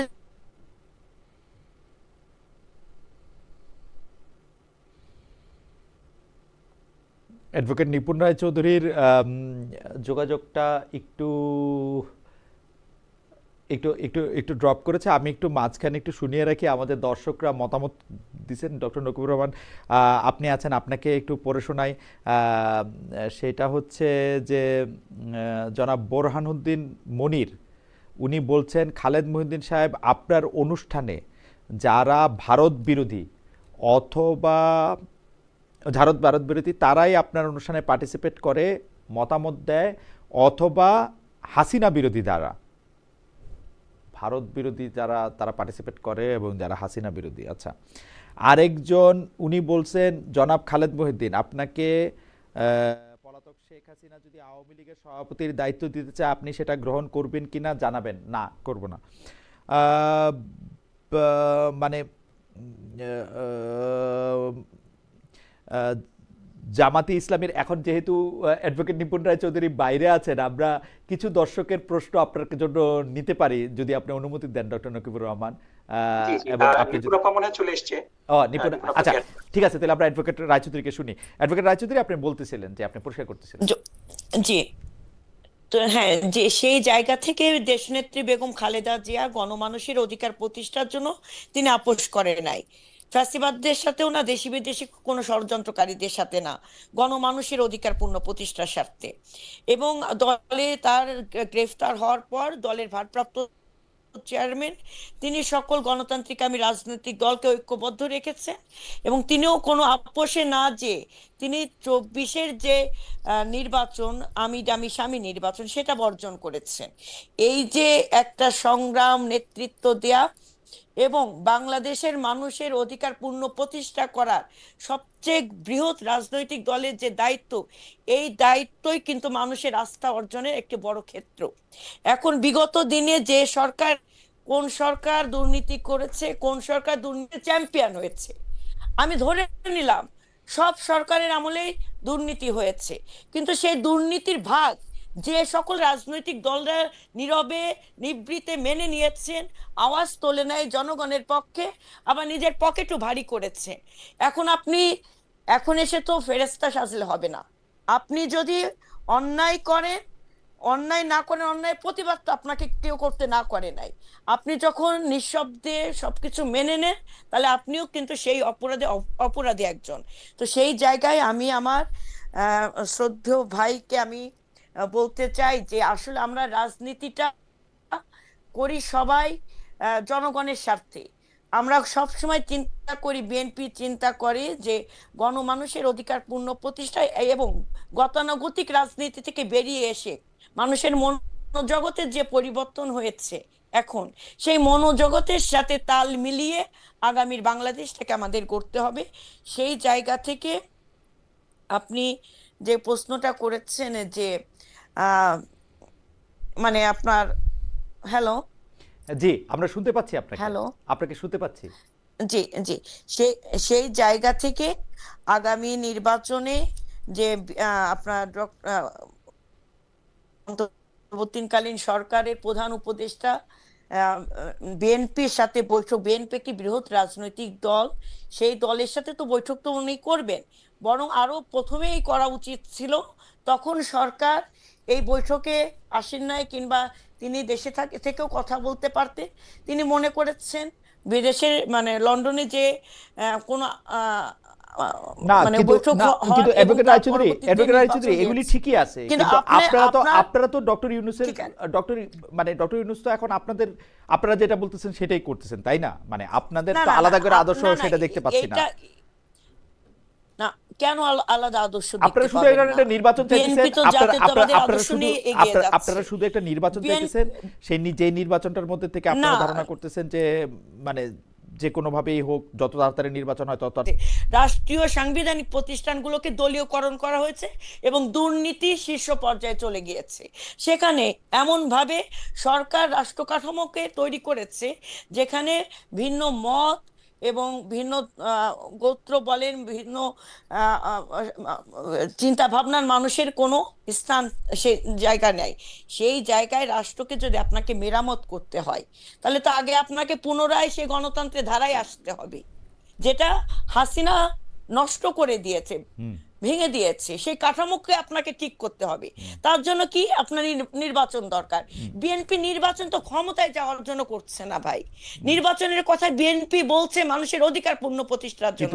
শুধু বিএনপি কেন, কিন্তু আওয়ামী আমাদের লীগের যে সকল ক্ষমতার রাজনৈতিক দল। আপনি সমালোচনা মঈনুদ্দিন করতেছেন, ভাই, আওয়ামী লীগের যে ক্ষমতার আপনি মঈনুদ্দিন ভাই, আমি বলি একটু, আওয়ামী লীগের যে ক্ষমতার আপনি জি, সমালোচনা করতেছেন, সেই ক্ষমতার কাঠামো থেকে যদি কিছু সংস্কার না করা হয়, ক্ষমতার যদি বিকেন্দ্রীকরণ না করা হয়, ক্ষমতা যদি এক ব্যক্তির কাছে আবার পুঞ্জীভূত হয়, আমরা তো অতীত অভিজ্ঞতাও দেখছি যে একই রকম ঘটনা তো আবার ঘটতে হবে। বিএনপি যদি সত্যি নির্বাচনই চায়, তাহলে সেই সংস্কারগুলি মেনে নিতে এত দেরি করার কি কারণ? বিএনপি সংস্কার মানছে না কোথায়? মানছে না তো। ঐক্যমত্য কমিশনে যে সকল সংস্কারের আলাপ হয়েছে, যে সকল জায়গায় ঐক্যমত্য হচ্ছে যে আমি মত দেব, ভিন্ন দল মত দেবে, যে মতগুলো সবাই মিলে এক হতে পারবে, সেটাই তো ঐক্যমত্য। এবং সেখানে যে সকল সংস্কারের কথা বলা হয়েছে, অধিকাংশ সংস্কারের কথা বিএনপি মেনে নিয়েছে। এবং বিএনপি যে 31 দফা দিয়েছে, এই 31 দফার আলোকেও যদি সংস্কার হয়, তার থেকে কঠিন পরিস্থিতির সম্মুখীন হবে বিএনপি। এর থেকে অন্য কোনো দল হবে না। যেখানে বিএনপি প্রধানমন্ত্রী রাষ্ট্রপতির ভারসাম্যর কথা বলা হয়েছে, বিএনপি বলেছে পরপর 2 টার্ম এক ব্যক্তি প্রধানমন্ত্রী এইটা থাকতে বিএনপি পারবে না, মানতেছিল এই না কথাও অনেকক্ষণ। বলা হয়েছে। আরো বিএনপি মানতেছিল হ্যাঁ, না, কিন্তু না, বিএনপি একটা পরপর লাগাইছিল। বিএনপি বলছিল যে এইটা যদি জনগণ চায় আপনারা কে এইটা বলার, এই কথা বলতে বলতে কিন্তু 2-3 মাস এই দলের প্রধানমন্ত্রী দেখেন, হবে এই কি যে হবে না এই সেইটা যে নিয়ে কথা এই যে বলছে হচ্ছে 2-3 মাস। আমি বলি, যখন বিএনপিকে আসলে বুঝা গেছে 2 টার্মের ব্যাপারে, যখন মানছে, তারপর হচ্ছে যে এই দলের প্রধান সভাপতি, এই উচ্চকক্ষে পিআর, এগুলির ব্যাপারে যখন আলোচনায় আসছে, যতগুলি খালেদ ভাই ডিসকানেক্ট হয়ে গেছেন মনে হয় নিপুণ আপা আবার। আচ্ছা, আজকে অনেকগুলা অপশনের মধ্যে একটা যেই অপশন ছিল সেটা সেই ইন্টেরিয়র ডিজাইনের মধ্যে ব্যাকগ্রাউন্ডে এসেছে এবং এটা নিয়ে বিভিন্ন আলোচনা হয়েছে এবং এটা খুবই স্বাভাবিক। সো যেটা বিষয়টা যেই এমব্লেমটা আমরা দেখছি, এটা জামাতের অফিসিয়াল এমব্লেম না, অফিসিয়াল মানে কি বলা যায় মনোগ্রাম না, কিন্তু তারপরেও এটা মানে মোটামুটি ভাবে জামাতের মনোগ্রাম হিসেবে পরিচিত হয়ে আসছে। এবং এখানে আপনি ঠিকই বলেছেন যে আল্লাহ শব্দটা আছে এবং আকিমুদ্দিন অর্থাৎ দিনকে প্রতিষ্ঠিত করো, এটার এই স্লোগানটা এখানে বিদ্যমান। সো এই যেহেতু এটা অনেক দিনের পুরানো এবং এটা কোনো অফিসিয়াল মনোগ্রাম না, এই কারণে এই মনোগ্রামটাকে কিভাবে আধুনিকায়ন করা যায় এটা নিয়ে বিভিন্ন প্রস্তাব আছে, কিন্তু এটা একেবারে ফাইনাল এখনো হয়নি, এটা এখনো বিবেচনাধীন রয়েছে এবং এটা নিয়ে কথাবার্তা হচ্ছে। আর যেই মনোগ্রামটা নিয়ে কথা হচ্ছে সেখানে আল্লাহ শব্দটা বাদ দেওয়া হয়েছে, এটাও ঠিক না, কারণ এক্সপ্লিসিটলি আল্লাহ লেখা নাই, কিন্তু আপনি যদি লক্ষ্য করেন একেবারে দাড়িপাল্লার মাঝখানে একটা ক্যালিগ্রাফিতে এটা হলো ক্যালিগ্রাফিক ভাবে আল্লাহ শব্দটা আছে। সুতরাং এবং এটা ফাইনাল না, সো এটা নিয়ে আলোচনা সমালোচনা মানে ডেফিনেটলি মানে সোজা কথা হচ্ছে আপনার কোনো প্রেসক্রিপশনে আপনাদের মনোগ্রাম বা আপনাদের যেটা এমব্লেম সেটা পরিবর্তন আনতেছে না, এবং এটা দিয়ে আপনাদের কোনো স্টেটমেন্টও দেওয়ার নাই যে জামাত ইসলামের এই পরিবর্তনটা হচ্ছে। একটা জিনিস আমি একটু বলে রাখি যে জামাতের মধ্যে যে সংস্কার এবং পরিবর্তন, এটা একটা চলমান প্রক্রিয়া। বিগত 30 বছর ধরে জামাতের গঠনতন্ত্র অনেকবার সংশোধিত।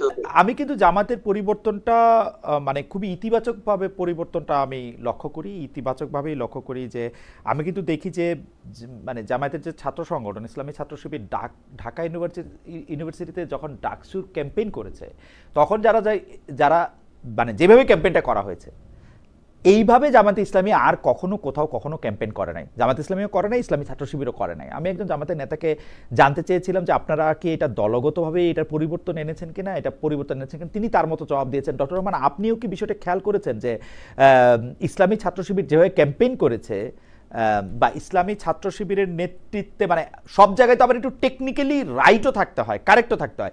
ইসলামী ছাত্র শিবিরের নেতৃত্বে গঠিত ছাত্রদের যে জোট এই ঢাকা ইউনিভার্সিটিতে ডাকসু ইলেকশনে জয়লাভ করলো, তারা যেভাবে ক্যাম্পেইন করছে সেইটা আসলে সচরাচর জামাত শিবিরের ক্যাম্পেইন থেকে আলাদা। আপনার কাছেও কি এটা মনে হয়েছে কিনা, এবং মনে হয়ে থাকলে এইটা কি একটা পরিবর্তনের অংশ কিনা বা একটা সংস্কারের অংশ কিনা? আমি এটা দুইভাবে উত্তর দিব, এবং আমাদের তাহলে কি আমরা যেহেতু অ্যাডভোকেট রায়চৌধুরী আসছেন, আমরা কি ওনাকে একটু শুনে আসবো? আমি একটু উত্তরটা দিয়ে নিই, তাহলে একদম 1 মিনিটের মধ্যে একটু দিয়ে দেন। জি, খুব তাড়াতাড়ি বলবো। দুই ভাবে বলবো। আপনি যখন আমাদের সম্মানিত নায়েবে আমির সৈয়দ আব্দুল্লাহ মোহাম্মদ তাহের চাচার ইন্টারভিউটা নিচ্ছিলেন, তখন আমি সেই রুমে ছিলাম, এজন্য আমি তার I will echo what he said, যে আমাদের মধ্যে যে পরিবর্তন হয়েছে তার চেয়ে বড় পরিবর্তন যেটা হয়েছে সেটা হলো যে আমাদের প্রতি মানুষ এখন অ্যাটেনশন দিচ্ছে বেশি, আমাদেরকে জানতো মূলত অন্যদের মাধ্যমে, অন্যদের লেখালেখির মাধ্যমে। সো এই কারণে আমাদের কাজকর্মগুলাকে মানুষ অ্যাপ্রিসিয়েট করছে, এটা হলো নাম্বার ওয়ান। সেকেন্ড হলো যে আমরা ডেফিনেটলি যেই বাংলাদেশ দেখি, এই বাংলাদেশে আমরা বাংলাদেশের সমস্ত শ্রেণী, পেশা, ধর্ম, বর্ণ সবাইকে আমরা দেখি সেখানে। সুতরাং আমাদের নিজস্ব কিছু এজেন্ডা থাকবে, কিন্তু at the end of the day যখন আমরা সবাইকে নিয়ে চলতে যাব, তখন সবার কমন যে গ্রাউন্ডটা, সেই গ্রাউন্ডে আমরা এসে সবাইকে নিয়ে ঐক্যবদ্ধ হব। এ কারণে আমাদের কিছু নিজস্ব চিন্তা ভাবনাকে আমরা বর্তমান সময়ের প্রেক্ষাপটে আমরা ওটার উপরে কমজোর বলবো না, বলবো যে বেসিক্যালি যে জায়গাগুলোতে আমাদের মধ্যে ঐক্য রয়েছে সেটাকে প্রাধান্য দিয়ে অনৈক্যের জায়গাগুলোকে উই উইল অ্যাড্রেস লেটার। এই কারণে আপনারা কিছু কি বলা যায় যে ইনক্লুসিভনেস দেখছেন, সেই ইনক্লুসিভ বাংলাদেশের স্বপ্ন আমরা দেখি, সবাইকে নিয়েই আমরা সামনে এগোতে চাই। আপনি যেটাকে ইনক্লুসিভ বলছেন, অনেকেই বলছেন যে এটা সংস্কার, এটা আপনাদের মূল জায়গার সাথে যাচ্ছে না। হয় আপনারা শুধুমাত্র ভোটে জেতার জন্য, I will push back against it, কারণ যেটা হলো যে আমাদের মূল ভিত্তি যেটা, সেখানে আমরা কোনো পরিবর্তন করব না।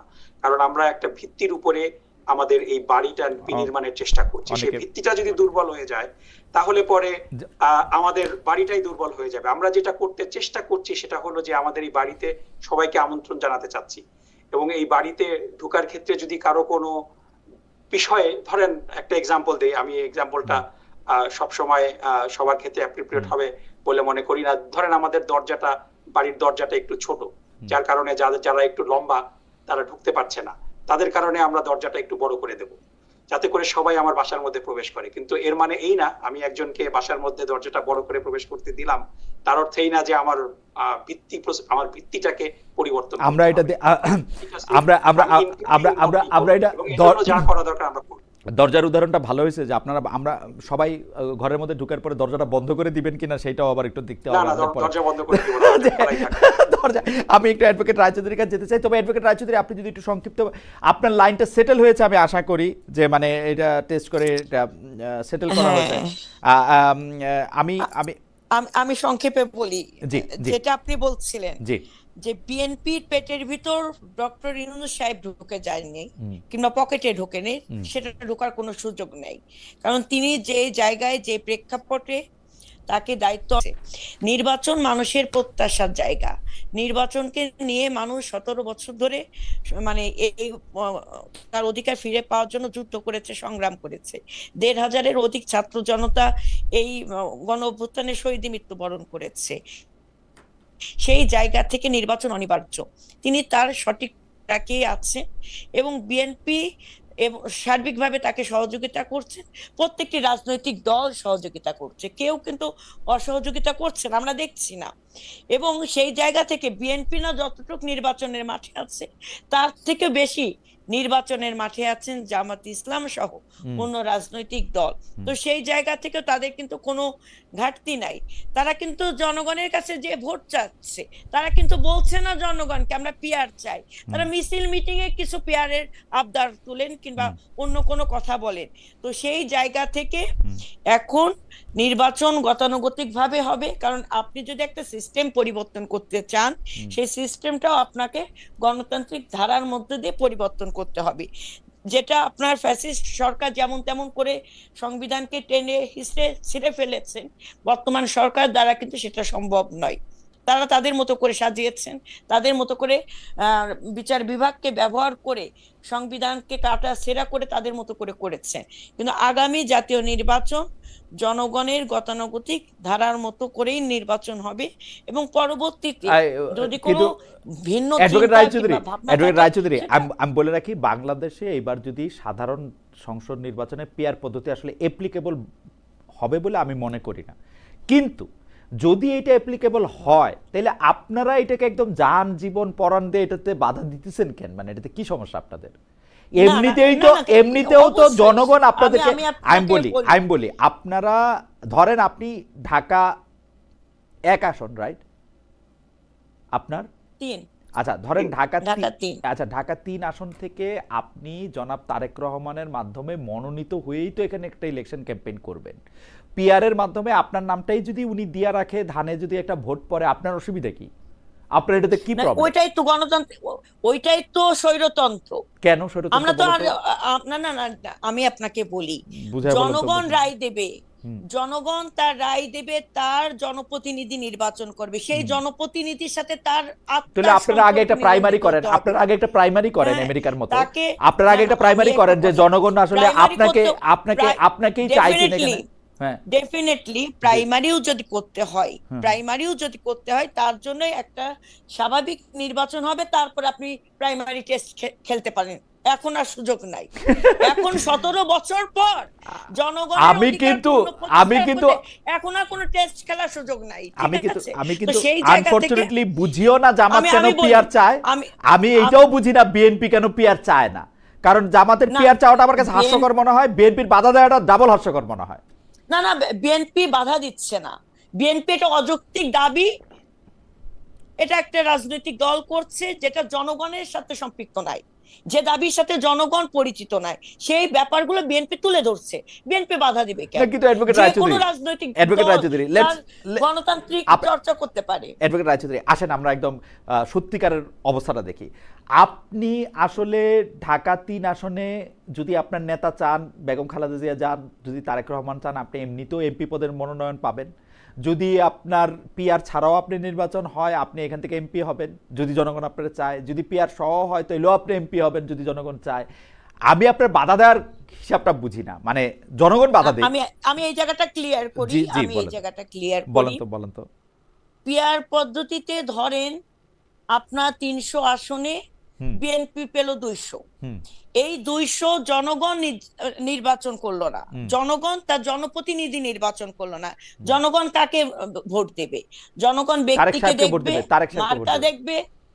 না, শোনেন, গণতান্ত্রিক ধারায় বাংলাদেশের জনগণ এখন তার জন্য প্রস্তুত নয়, এবং বিএনপি বিশ্বাস করে জনগণের মতের বাইরে, চিন্তা ভাবনার বাইরে নতুন কোন সিস্টেম দিয়ে তারেক রহমান সাহেবের হাতে সর্বময় ক্ষমতা চলে আসবেন, তারপরেও তিনি সেই ক্ষমতার স্বাদ নিতে চান না। গণতন্ত্রের নেতা, এটাই হচ্ছে গণতন্ত্রের নেতা। অ্যাডভোকেট রায়চৌধুরী, আপনার কাছ থেকে আমি এই ব্যাপারটাতে আমি একমত। আমি কুইক আমার অ্যাডভোকেট রায়চৌধুরী যা বললেন, আমি একটু ডক্টর রহমানের কাছ থেকে এই ব্যাপারটা থেকে 1 মিনিট আমি শুনতে চাই। আমি কিন্তু দেখতেছি যে জামাত সর্বক্ষেত্রে বিকেন্দ্রীকরণের কথা বলতেছে, কিন্তু প্র্যাকটিক্যালি পিআরের মাধ্যমে এটা প্রেসিডেন্সিয়াল ইলেকশনের দিকে ঠেলে দিতেছে, এবং এক লোকের কাছে তার সমস্ত কথা, মানে ওইখানে ঢাকা 3-এর অ্যাডভোকেট নিপুণ রায়চৌধুরী এমপি হবে না খালেদ মহিউদ্দিন এমপি হবে, এটা হচ্ছে জনাব তারেক রহমানের ডিসক্রিশন। উনি 200 আসনে জিততে আসতে পারলে যারা ইচ্ছে তারা এমপি বানাতে পারবে। এটা কি কোনো একটা ভালো কথা হইল? না, এটা ঠিক এরকম না। মানে পিআর হ্যাজ ডিফারেন্ট ফর্মস। বলেন তো কি ফর্মস? পৃথিবীর বিভিন্ন দেশে পিআর বিভিন্ন রকম, এবং কোন জায়গায় অ্যাবসলিউট আপনি যেই সিনারিও বললেন ওরকম না। সো ধরেন আপনি যদি টার্কিশ মডেলটা ধরেন, টার্কিতে ডিস্ট্রিক্ট ওয়াইজ বেসিক্যালি এটা হয়, যে ধরেন আপনি ঢাকা জেলাতে 19টা আসন, রাইট? সো 19টা, সো এটা আমি যদি ডিস্ট্রিক্ট লেভেলে বলি, আমি আরো গ্র্যান্ড স্কেলে আর একটু পরে যদি বলি, যে 19টা আসনে কে এমপি হবে, এটা BNP has to declare first, যে ঢাকা 3 আসনে নিপুণাপা candidate. So you have to present these candidates, and people will vote not only for the party, also for their candidate as well. তারা সেভাবেই প্রচারণাগুলো করবেন, এবং প্রাপ্ত আসনের ভিত্তিতে ঢাকার 19 জন এমপির ভোটটা ডিস্ট্রিবিউটেড হবে বাই র্যাঙ্ক চয়েস অনুযায়ী, যে যার র্যাঙ্ক 1 থেকে 19-এর মধ্যে, ধরেন আপনি for example BNP Dhaka entire Dhaka জেলা এবং মহানগরী মিলে ফর এক্সাম্পল 40% ভোট পেল, তাই না? সো 19-এর 40% বেসিক্যালি যেটা হয়, সো 19-এর 40% হলো আপনার অলমোস্ট 8টা, হ্যাঁ 8টা ধরেন, সো 8টা, so BNP will get the top 8, এবং তার মধ্যে একটা থ্রেশহোল্ড থাকবে যে আপনি টপ 8 আর বটম 8 এর মধ্যে কি তফাৎ? না আমি বলছি যে আপনি মানে এটা একটা সিনারিও, এটাই যে সিনারিও সেটা না। না না ভাই, আমি বলি, আমি জার্মানিতে 5.5 বছর ছিলাম, জার্মানিতে পেয়ার সিস্টেম আছে। আমি আপনাদের বলি, এইটা এই যে আপনি যদি বলেন যে হ্যাঁ আমি আগেই ক্যান্ডিডেটের নাম 300 আসনে আমি কারে এমপি করব, কারা ওইখান থেকে মেম্বার অফ পার্লামেন্ট হবে, সেটা যদি আমি আগে ঘোষণা করে রাখি এবং ওদের জিতা আসার উপর ওদের এমপি হওয়াটা ডিপেন্ড করে, এইটা আসলে বর্তমানে জাতীয় সংসদ নির্বাচনের সাথে ওই পেয়ার সিস্টেমের পার্থক্য mere theoretical, trust you me. এই থিওরিটিক্যাল ডিবেটটা আপনারা কেন করতেছেন? I have no clue. আমি যদি একটু বড় পার্থক্যটা বুঝাই, যে পার্থক্যটা হলো যে বাংলাদেশের এখন পর্যন্ত ইতিহাসে যে নির্বাচনগুলো ফেয়ার হয়েছে, সেই নির্বাচনগুলোতে ইভেন আমরা 2001 সালের নির্বাচনের কথাও যদি বলি, যে বিএনপি জামাত জোট অলমোস্ট 43% ভোট পেয়েছে, they had about almost 80% seats, এবং থিওরিটিক্যালি বাংলাদেশের বর্তমান নির্বাচন পদ্ধতিতে ধরেন আমি বলে নিলাম যে জামাত এবং বিএনপি কাছাকাছি ভোট পেয়েছে, এটা হতেও পারে, নাও হতে পারে। থিওরিটিক্যালি এটা হতে পারে যে জামাত সবগুলা আসনে খুব অল্প ভোটে হেরে গিয়েছে, একটা সিটও পায়নি, কিন্তু ভোটের পার্সেন্টেজ অনুযায়ী বিএনপি এবং জামাত সমান, বিএনপি 280 সিট পেয়েছে, জামাত একটাও পায়নি। এটা কিন্তু আচ্ছা এইবার আমি বুঝতে পারছি, মানে ঘটনা হচ্ছে যে আপনারা বুঝতে পারতেছেন যে আপনারা 300 আসনে খুব কাছাকাছি ভোটে গিয়ে হারবেন, কিন্তু তার ফলে আপনারা বিএনপির 280 সিটের বিপক্ষে বিএনপি এখন তাহলে পাবে 170, আপনারা পাবেন 120, এরকম একটা অঙ্ক করতেছেন আপনারা। না থিওরিটিক্যালি আমি বলছি, না আমি এতক্ষণে থিওরিটা বুঝছি, কারণ হচ্ছে কি 2001 সালে আওয়ামী লীগও মেলা পার্সেন্টেজ ভোট পাইছিল, কিন্তু সিট পাইছে হলো 30টা 32টা। ওইটা পাওয়া উচিত হবে না, সাধারণ জনগণের প্রতি ফেয়ার না, যে আপনি একটা দল খুবই ফেয়ার। আমেরিকাতে উইনার টেকস ইট অল, আপনি যে দেশে আছেন সেই দেশে উইনার টেকস ইট অল। আপনি জানেন ফ্লোরিডাতে 10টা ভোট দিয়ে গণগণনা করে পুরো আমেরিকার প্রেসিডেন্সি চেঞ্জ হয়ে যায়। এখানে তো বিকেন্দ্রীকরণ আছে, এখানে উইনার টেকস ইট অল হলে পরেও আপনার বিভিন্ন স্টেট রিপাবলিকানরা কন্ট্রোল করে। সেটা তো আলাদা কথা কইলেন, এটা তো ফেডারেল কাঠামো, আর এটার কথা আলাদা কইলেন, কিন্তু এটা তো উইনার টেকস ইট অল, এটা তো ভাই winner tax it all at state level, এবং এটা নিয়েও তো বিতর্ক আছে। প্রেসিডেন্সিয়াল লেভেল আমি হিসাব করে দেই আপনার কাছে ফ্লোরিডা চলে গেলে, এখন ফ্লোরিডাতে ধরেন আপনার 10 ভোটের ব্যবধানে ফ্লোরিডা নির্বাচিত হয়েছে, ধরেন ফ্লোরিডাতে ইলেকট্রাল কলেজ হচ্ছে 40-45টা, ওই 45টা যার কাছে যাবে সে প্রেসিডেন্ট হবে। না I agree, কিন্তু আমেরিকান হিস্ট্রিতে শুধুমাত্র 2টা সময় পপুলার ভোটে যে জিতেছে সে প্রেসিডেন্ট ইলেক্টেড হয়নি, একটা হলো ডব্লিউ বুশ এগেইনস্ট গোর, আর একটা হলো Donald Trump against Hillary Clinton. কিন্তু আদারওয়াইজ এই 2টা ছাড়া সব সময় কিন্তু পপুলার ভোট এবং প্রেসিডেন্সিয়াল ভোট কনসিস্টেন্ট। কিন্তু বাংলাদেশে যারা আপনি মানে ভোটের কাছাকাছি, 91 সালে আওয়ামী লীগ কিন্তু বিএনপির চেয়ে বেশি ভোট পেয়েছে, রাইট? আওয়ামী লীগ প্রধান বিরোধী দল হয়েছে, সো ওই জায়গাটাতে এবং বাংলাদেশের এইবার কিন্তু আপনি তো ফিনান্সের লোক, এইবার কিন্তু আমি কিন্তু এতদিনও প্যাচটা বুঝতে পারতেছিলাম না, এইবার আমি প্যাচটা বুঝছি ডক্টর রহমান। তাহলে জামাতের জন্য পিয়ার আন্দোলন করা ঠিক আছে, বিএনপির জন্য পিয়ার আন্দোলন বাধা দেওয়া ঠিক আছে, তবে বিএনপির জন্য আমি বলি কি, বিএনপি তো 151টা পাইলেও প্রধানমন্ত্রী, 232টা পাইলেও প্রধানমন্ত্রী, তো বা 270টা পাইলেও প্রধানমন্ত্রী, তো বিএনপির এত দুশ্চিন্তিত আর কিছু নাই আমার ধারণা। খালিদ ভাই আমার ধারণা ঠিক আছে, এটা আপনারা পিয়ার নিয়ে আন্দোলন করেন জামাত ইসলামী, আমার মনে হয় এটা ঠিক আছে। আমি অন্য প্রসঙ্গে যাইতে হবে, আমার প্রসঙ্গটা হচ্ছে যে ডক্টর মোহাম্মদ ইউনূস, এইটা আমি ডক্টর রহমানের দিয়ে শুরু করি। ডক্টর রহমানের দিয়ে শুরু করে আমি একটু অ্যাডভোকেট রায়চৌধুরীর অনুমোদন। ডক্টর ইউনূস বিদেশি সাংবাদিকদের দেওয়া সর্বশেষ সাক্ষাৎকারে বলেছেন আওয়ামী লীগের স্থগিতাদেশ স্থায়ী নয়, যে কোনো সময় প্রত্যাহার হতে পারে। এর সঙ্গে একমত কিনা? ডক্টর ইউনূসের বক্তব্য এমন কিনা যে বিদেশিদের বুঝানো যে আওয়ামী লীগের প্রতি তিনি সহানুভূতিশীল। আবার দেশে বিএনপি জামায়াত এনসিপিকে কিন্তু তিনি বলে রেখেছেন যে আওয়ামী লীগকে কোনো ছাড় দেওয়া হবে না। সাক্ষাৎকারে আওয়ামী লীগ নিয়ে এক ধরনের বক্তব্য একটা ডিপ্লোম্যাটিক টক কিনা? মানে ডক্টর মোহাম্মদ ইউনূস তো নানা জায়গায় নানা রকম কথা বলেন, বিদেশি গিয়ে এক ধরনের সাক্ষাৎকারে বলেন যে আওয়ামী লীগকে নিষিদ্ধ করা হবে না, দেশে এসে আবার নিষিদ্ধ করেন, ওইখানে বলেন যে মানে খুবই টেকনিক্যালি বলেন কার্যক্রম নিষিদ্ধ হয়েছে, পার্টি নিষিদ্ধ হয় নাই, স্থগিতাদেশ যেটা দেওয়া হয়েছে এটা স্থায়ী না, যে কোনো সময় প্রত্যাহার করা হতে পারে। আপনাদের ইন্টারপ্রিটেশন কি এটা? ধরেন স্থগিতাদেশ প্রত্যাহার করা হইলো, আওয়ামী লীগ ইলেকশনে অংশ নিবে না মনে হয়, কিন্তু যদি ধরেন ইলেকশনে অংশ নিল এবং আপনাদের পিআর থাকলো, আপনারাও এই লক্ষ্যে কাজ করতেছেন কিনা জামাত ইসলামে, যে আমরাও কিছুটা একটা পাই, আওয়ামী লীগও কিছুটা একটা পাক, এটা একটা বিরাট একটা হোক? কি মনে করেন ডক্টর নকিবুর রহমান? খালিদ ভাই, বাংলাদেশের মানুষ অনেক ভাবে বিভক্ত, বিভিন্ন রকম তাদের মতামত থাকতে পারে, কিন্তু একটা বিষয়ে নিপুণ আপা, আমি বিএনপির একেবারে 100% নেতৃবৃন্দ, ডক্টর ইউনূস, মন্ত্রিসভা সবাই একমত এই বিষয়ে, কারো মধ্যে কোনো দ্বিমত নাই যে বাংলাদেশে আওয়ামী লীগের রাজনীতি পুনর্বাসিত হবে না। এবং এই ব্যাপারে যে আয়রন ক্ল্যাড ইউনিটি আসবে, এটা আনপ্রেসিডেন্টেড। ডক্টর মোহাম্মদ ইউনূস কোন প্রেক্ষিতে এটা বলেছেন আমাকে শুনতে হবে, সম্ভবত আপনি যেটা রেফার করছেন সেটা জাতীয়তে মাহাদি কি বলে মেহেদী হাসানের সাথে, এবং ছিল আমি মেহেদী হাসানের সাথে অল্প একটু দেখা হয়েছে, আমি বেশি কথা ওর কাছ থেকে সাথে বলতে পারিনি।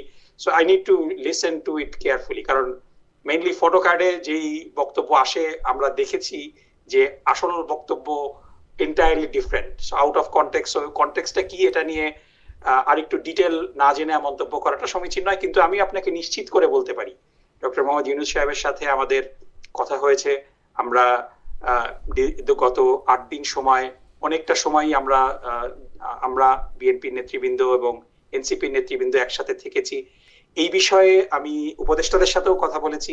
এই বিষয়ে কারো মধ্যেই কোনো দুর্বলতা নেই যে আওয়ামী লীগ বাংলাদেশে পুনর্বাসিত হবে না, পিরিয়ড। ওকে, আওয়ামী লীগ পুনর্বাসিত হবে না সেটা আপনি যেভাবে পিরিয়ড দিচ্ছেন, আমি আগে ডক্টর ইউনূসের কথা আপনাকে বলি যে আওয়ামী লীগকে নিষিদ্ধ করা, অমর্ত্য সেনের একটা বক্তব্য ধরে মেহেদী হাসান জানতে চেয়েছিলেন যে আওয়ামী লীগকে কেন নিষিদ্ধ করা হইলো, এটা ঠিক কাজ করা হইলো কিনা। ডক্টর ইউনূস বলেন যে এটি ভুল সমালোচনা, আমরা দলটিকে নিষিদ্ধ করিনি, দলটি বৈধ রয়েছে, যা স্থগিত করা হয়েছে তা হলো এর রাজনৈতিক কর্মকাণ্ড। এবং তিনি বলেছেন যে স্থগিতাদেশ স্থায়ী নয়, যে কোনো সময় তা প্রত্যাহার করা হতে পারে। ইন্টারেস্টিং। মানে আমি কিন্তু বাংলাদেশের অ্যাটর্নি জেনারেলের সাথে কথা বলছিলাম, বাংলাদেশের অ্যাটর্নি জেনারেল বলছেন যে উনি আমাকে যে প্রজ্ঞাপনটা দেখাইছেন সেই প্রজ্ঞাপনটা অনুযায়ী আমার কাছে কিন্তু মনে হয়েছে যে দলটা আর বৈধ না, ওই প্রজ্ঞাপন অনুসারে দলটার সকল কার্যক্রমে অবৈধ। তো ডক্টর ইউনূস আবার আরেক রকম কথাও কেন বলেন এটা আমি বুঝতে পারি না। এক, দুই হচ্ছে আপনি যতটা জোর দিয়ে আপনি বলতেছেন যে আওয়ামী লীগের রাজনীতিতে বাংলাদেশে আর প্রতিষ্ঠিত হবে না, এইটা আমার মনে হয় যে এটা আমরা কালের উপর ছেড়ে দেই। কারণ আমরা কিন্তু অনেকেই ভাবছিলাম যে 1971 সালের গণহত্যার সমর্থনকারী হিসেবে জামায়াতে ইসলামীর রাজনীতিও বাংলাদেশে কোনোদিন প্রতিষ্ঠিত হবে না, কোনোদিন প্রতিষ্ঠিত হবে না। জামায়াতে ইসলামীকে কখনো বাংলাদেশের মানুষজন গ্রহণ করবে না, কিন্তু জামায়াতে ইসলামী কিন্তু বাংলাদেশের মানুষ গ্রহণ করছে না। এটা ভুল কম্পারিজন, কারণ জামাত ইসলামী তো গণহত্যার সাথে সম্পৃক্ত না। একদম সম্পৃক্ত। জামাতে ইসলামী সেই সময় পাকিস্তানি আর্মির সাথে পাকিস্তানি আর্মিকে সমর্থন করে বক্তব্য দিয়েছে জামাত ইসলামী। ভাই, আদালত সেটা প্রমাণ করতে ব্যর্থ হয়েছে। জামাত নেতৃবৃন্দ ইনক্লুডিং আমার আব্বাকে একেবারে বিচারিক হত্যাকাণ্ডের মাধ্যমে খুন করেছে। সুতরাং এখানে শেখ হাসিনা ফোনে অর্ডার দিচ্ছে গণহত্যার, আপনি এ ধরনের কোন এভিডেন্স তো জামাত তো সেখানে 71 ক্ষমতায়ও ছিল না। জামাত ইসলামী সেই সময়টাতে সমর্থন করছে না। আমি বিচারের কথা বলতেছি না, জামাত ইসলামী আর্মির কার্যক্রমকে সমর্থন করতে হবে অরেঞ্জ টু অরেঞ্জ। সো এখানে গণহত্যার নির্দেশদাতা, গণহত্যার এক্সিকিউটরদের সাথে আপনি যাদেরকে 54 বছর ধরে একটা প্রোপাগান্ডার মাধ্যমে তাদেরকে কি বলা যায় আদার করে রাখা হয়েছে, এই কম্পারিজন তো ভ্যালিড না। আমি আপনাকে মানে এগেন আই টেক এ ক্যাভিয়াট যে বাংলাদেশে আওয়ামী লীগের রাজনীতি পুনর্বাসিত হতে পারে শুধু একটা উপায়ে, যদি আওয়ামী লীগের সাধারণ নেতাকর্মী যারা অপরাধের সাথে জড়িত না, তাদেরকেও আপনার ভুয়া বিচারের মাধ্যমে এরকম জুলুম করা হয়, তাহলে পরে সাধারণ মানুষের সেই সিম্প্যাথি তারা পাবে। আপনার কাছে কি কিন্তু মনে হয় আওয়ামী না লীগের যে ডক্টর নকিবুর রহমান, কৃতকর্ম, অন্য সেই প্রসঙ্গে আসে, আপনার কৃতকর্মের কাছে কি মাধ্যমে মনে যদি হয় না, আওয়ামী লীগকে শাস্তি আপনার দেওয়া কাছে কি যায়, মনে হয় না বাংলাদেশে যে আওয়ামী লীগের পুনর্বাসনের কোনো সুযোগ আমি দেখি ডক্টর না। নকিবুর রহমান, আপনার কাছে কি মনে হয় না যে আওয়ামী লীগের অনেক সাধারণ নেতাকর্মী যারা বিভিন্ন ধরনের অপকর্মের সাথে জড়িত নন, তারাও আসলে এখন বিভিন্ন মামলা মোকদ্দমা শাস্তির সম্মুখীন হচ্ছেন? ডেফিনেটলি আমি আমি আমি আপনার সাথে দ্বিমত করব না, এবং এ ব্যাপারে সরকারের যারা আইন প্রয়োগকারী সংস্থা আছেন, তদন্তকারী কর্মকর্তা আছেন, they have to be very careful. কারণ কোনো নিরপরাধ মানুষ কেন শাস্তি পাবে? আওয়ামী লীগ করা তো অপরাধ না। তারা যদি আওয়ামী লীগের অপরাধের সাথে সম্পৃক্ত না হয়, দে শুড বি স্পেয়ার্ড, এবং there should be transparency, accountability. এই দুইটা জিনিস খুবই গুরুত্বপূর্ণ। এনফোর্সমেন্টটা কমপ্লিট হবে না উইদাউট অ্যাকাউন্টেবিলিটি এন্ড ট্রান্সপারেন্সি, এবং এই জায়গায় সব সময় বিতর্কের ঊর্ধ্বে থাকতে হবে। কোন নিরপরাধ ব্যক্তি যেন শাস্তি না পায়। আমার মনে হয় যে কোন নিরপরাধ ব্যক্তি যদি শাস্তি পায়, তখনই আওয়ামী লীগের কামব্যাকের সুযোগ হবে। আমার মনে হয় যে ডক্টর নকিবুর রহমানের এই কথাটা খুবই প্রণিধানযোগ্য, যে নিরপরাধ লোক কখনো শাস্তি পাইতে পারবেন না। আমরা আওয়ামী লীগ সরকারের সমালোচনা করব, আওয়ামী লীগ সরকারের সমালোচনা করার ক্ষেত্রে তাদের 15 বছরের ক্রমাগত দুর্নীতি, অপশাসন, একদলীয় শাসন এবং বিভিন্ন রকমভাবে প্রতিষ্ঠানকে ধ্বংস করার উদ্যোগকে আমরা সমালোচনা করব ঠিকই, কিন্তু কখনোই কোনো অবস্থাতে কোনো নিরপরাধ লোক যাতে শাস্তি না পায় সেটার জন্য ব্যবস্থা করবো। কিন্তু আনফরচুনেটলি আমরা এটা দেখতে পাচ্ছি না। কিন্তু ডক্টর নকিবুর রহমানের আহ্বান যদি এটা কেউ শুনে থাকেন, তাহলে নিশ্চয়ই এটা দেখবেন। একজন দর্শক, আমার আজকে খুব খুশি লেগেছে যে একজন দর্শক বলেছেন যে আমাকে জামায়াতের আমির করা যায় কিনা তিনি ভেবে দেখতে বলেছেন। ডক্টর নাকিবুর রহমান, আপনার জন্য এটা একটু পড়ে শুনলাম। আজকে একই দিনে আমি আওয়ামী লীগের সভানেত্রী এবং জামায়াতের আমির হওয়ার প্রস্তাব পেয়েছি, বিএনপির পক্ষ থেকে কিছু পাই নাই। ডক্টর অ্যাডভোকেট নিপুণ রায় চৌধুরী, আপনিও নিশ্চয়ই বিষয়টা দেখবেন। আমি প্রশ্নে ফিরে আসি। প্রশ্নটা হচ্ছে যে আওয়ামী লীগ কে আসলে পুরোপুরি, মানে আমি স্থগিততে স্থায়ী নয়, যে কোনো সময় তা প্রত্যাহার করা হতে পারে, এর সঙ্গে আপনি একমত কিনা? ডক্টর ইউনূস এই ভাষণ আসলে শুধু দেয়ার জন্য দিয়েছেন কিনা, বিএনপির এটা নিয়ে আসলে কি মতামত?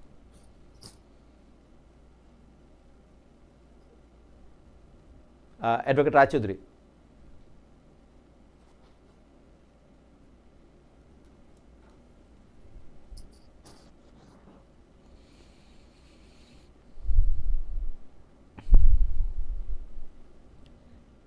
আচ্ছা, অ্যাডভোকেট নিপুণ রায় চৌধুরী, আমি প্রশ্ন করেছিলাম ডক্টর ইউনূস বিদেশি সাংবাদিকদের দেওয়া সর্বশেষ সাক্ষাৎকারে বলেছিলেন। ধন্যবাদ আপনাকে। জি জি, প্রথমত আমরা ফ্যাসিস্ট সরকার কিংবা প্রতি সরকার তারা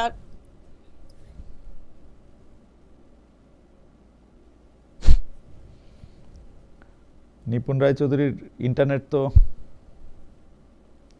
আমি একটু দর্শকদের মতামত শোনাই। ডক্টর নকিবুর রহমান, আমরা আমি শেষ করি। জি, যে এখানে একটু নেটওয়ার্কের খুব প্রবলেম করছে। জি, আপনি নির্বাচিত হলে এইটা আগে ঠিক করেন, বলতে আমরা আশা করব। জি, আমরা যেটা বলছি যে বাংলাদেশের জনগণ নির্ধারণ করবে, ডিসাইড করবে আওয়ামী লীগ রাজনীতিতে ফিরে আসবে কি ফিরে আসবে না, এবং বাংলাদেশের জনগণ কিন্তু সেটা রায় দিয়েছে, এবং বাংলাদেশের রাজনীতিতে ফিরে আসার কোন সুযোগ এখন কিন্তু আওয়ামী লীগের আর নাই, সেই পথ তারা রাখে নাই। এক নাম্বার, এটা জনগণের হৃদয় থেকে উঠে গিয়েছে। এবং আমি ভাইয়ের সাথে একমত যে নিরপরাধ কোন ব্যক্তি যেন, মানে আপনার মিথ্যা মামলা কিংবা অভিযুক্ত হয়ে তাকে যেন নির্যাতন ভোগ করতে না হয়। সবচেয়ে বেশি মামলা দিছে বিএনপি, জামাত ইসলামী কিন্তু কম মামলা দিছে মানুষের নামে। সেটা সবচেয়ে বেশি মামলা দিছে বিএনপি, ভুয়া মামলা। ভাই, সবচেয়ে বেশি মামলা দিয়েছে বিএনপি সেটা না, মামলাগুলো তো থানায় হয়েছে, এবং থানায় যখন কার ঘাড়ে কয়টা মাথা, কার ঘাড়ে কয়টা মাথা, থানা বিবেচনা করা কার ঘাড়ে কয়টা মাথা, ঠিক আছে? কেন বিএনপি কি এখন ক্ষমতায় আছে? সুপার ক্ষমতা। আমি বাংলাদেশের একজন উপদেষ্টা জনাব মাহফুজ আলমকে কোট করি যে বাংলাদেশের বিএনপি ক্ষমতায় নাই, বিএনপি ক্ষমতায় নাই, বিএনপি ক্ষমতায় আছে, বিএনপি ক্ষমতায় নাই, এবং বিএনপি কোনোভাবে কোন সাংবিধানিক প্রতিষ্ঠানকে বিএনপি তার আঙুলের ইশারায় নাড়াচ্ছে না, বরং বিএনপি অনেক জায়গায় ন্যায় বিচারটা পাচ্ছে না। ওসি এসপি এবং অনেক জায়গা হচ্ছে না, শুধু বিএনপি না, ওসি এসপি ডিসি এবং ইউনিয়ন পরিষদের, মানে টিএনও বা উপজেলা নির্বাহী অফিসার যাদেরকে আমরা বলি, তাদেরকে প্রভাবিত করতেছে সাংবিধানিক পোস্টে না হইলেও। না না না, কখনোই না, কখনোই না। আপনি মানে গতানুগতিক সরকারের একজন ধারার উপদেষ্টা মধ্য দিয়ে বলছেন, যদি বক্তব্যের জনাব মধ্য মাহফুজ দিয়ে আলম যদি বলছেন বিএনপিকে যে কোট করে, 10% করতেছে, সরকারে সরকারে 70% অনেক করতেছে বিএনপি, উপদেষ্টা, 30% জামাত। সরকারের অনেক, আচ্ছা, সরকারের অনেক উপদেষ্টা তারা তাদের মন করা অনেক কথা বলছে, তার কথার বিপরীতেও বিএনপি কিন্তু গণমানুষের অধিকার এবং গণতন্ত্র পূর্ণ প্রতিষ্ঠার জন্য পায়ে পায়ে কিন্তু ঝগড়া বাঁধাচ্ছে না। আমাদের যে মূল লক্ষ্য হচ্ছে কোনো, যেটাই হোক না কেন, নির্বাহী আদেশের মাধ্যমে না, এ- হুম, মামলা চলমান, ট্রাইব্যুনালে মামলা হচ্ছে এবং প্রমাণ কিন্তু আছে। গণহত্যাকারী কারা, কারা নির্দেশ দিয়েছে, হুম, কাদের নির্দেশে সাংবিধানিক প্রতিষ্ঠানগুলো দুর্বল হয়েছে, রাষ্ট্র কাঠামো ভেঙে গিয়েছে, কাদের নির্দেশে 1,500-এর অধিক ছাত্র জনতা শহীদ মৃত্যুবরণ করেছে, কাদের নির্দেশে বিভিন্ন রাজনৈতিক দলের নেতাকর্মীরা নির্যাতন, নিপীড়ন, গুম খুনের শিকার হয়েছে, তাদের বিচার বাংলাদেশের মাতৃতে গতানুগতিক আইনের প্রক্রিয়ার মাধ্যমে হবে। তো হুম। কাগজে কলমে নিষিদ্ধের মাধ্যমে যদি আপনি করতে যান, 5 আগস্টের আগে জামাত ইসলামকে নিষিদ্ধ করেছে, পেরেছে, না, হয়েছে, হয় নাই। যেটা কখনোই হয় না সেটা কাগজে কলমে করা যায়। হাসিনা কাগজে কলমে বাংলা, আবার সরকারের সাথে একসাথে কাঁধে কাঁধ মিলে দেশটাকে গণতন্ত্রের ধারাকে পূর্ণ প্রতিষ্ঠার জন্য আমাদের কাজ করতে হবে। খালিদ মহিউদ্দিন ভাই, আপনাকে অসংখ্য ধন্যবাদ। জি, কিন্তু আমার মনে হয় জি, আপনাদেরও আন্তরিকতাও খুব দরকার, মানুষের জনগণের রাষ্ট্র জনগণের হাতে ফিরিয়ে দেওয়ার জন্য। রাইট। আমরা আমাদের সমালোচনা করব, আন্তরিকতার তো আমরা পরিচয় আমরা সবসময় আন্তরিকতা, রাখতেছি, আপনার কিন্তু খারাপ ইন্টারনেট সত্ত্বেও আমাদের কারোর কোনো আমরা আপনাকে আয়োজনে শোনার যেন জন্য অনেক আমাদের চেষ্টা করে যাচ্ছি। আমাদের কারোর কোনো আয়োজনে যেন আমাদের এই পথে বাধা তৈরি না হয়।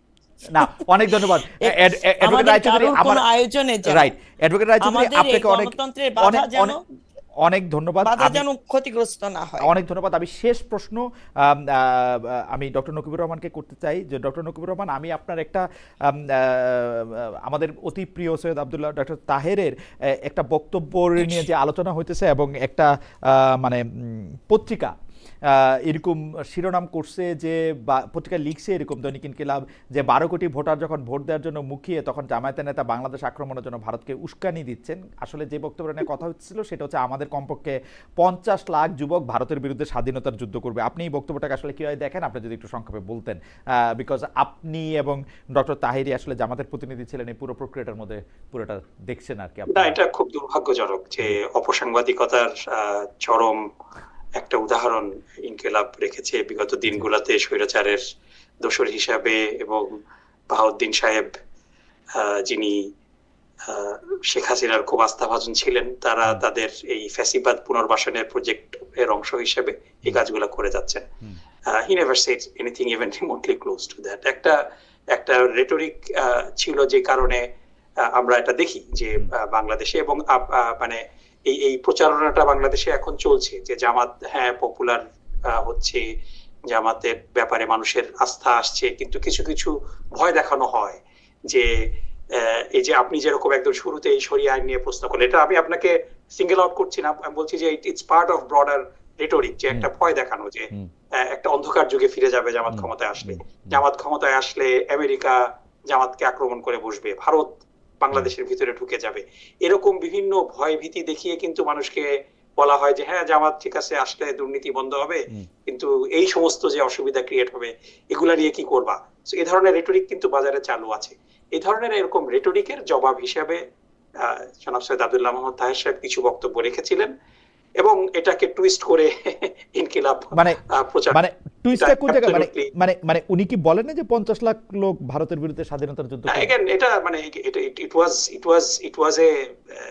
ওয়াজ এ রেটরিক, এবং আপনি রাজনৈতিক বক্তারা যখন একটা, আপনি নিউ ইয়র্কে বহুদিন ধরে আছেন, আপনি জানেন যে আমাদের এই অ্যাস্টোরিয়াতে যেই রিসেপশনটা হয়েছে, ইটস আনপ্রেসিডেন্টেড। এত বড় রিসেপশন কিন্তু আমি নিউ ইয়র্কে এরকম বড় রিসেপশন হয়েছে অন্য কোনো রাজনৈতিক নেতৃবৃন্দের আমরা দেখিনি।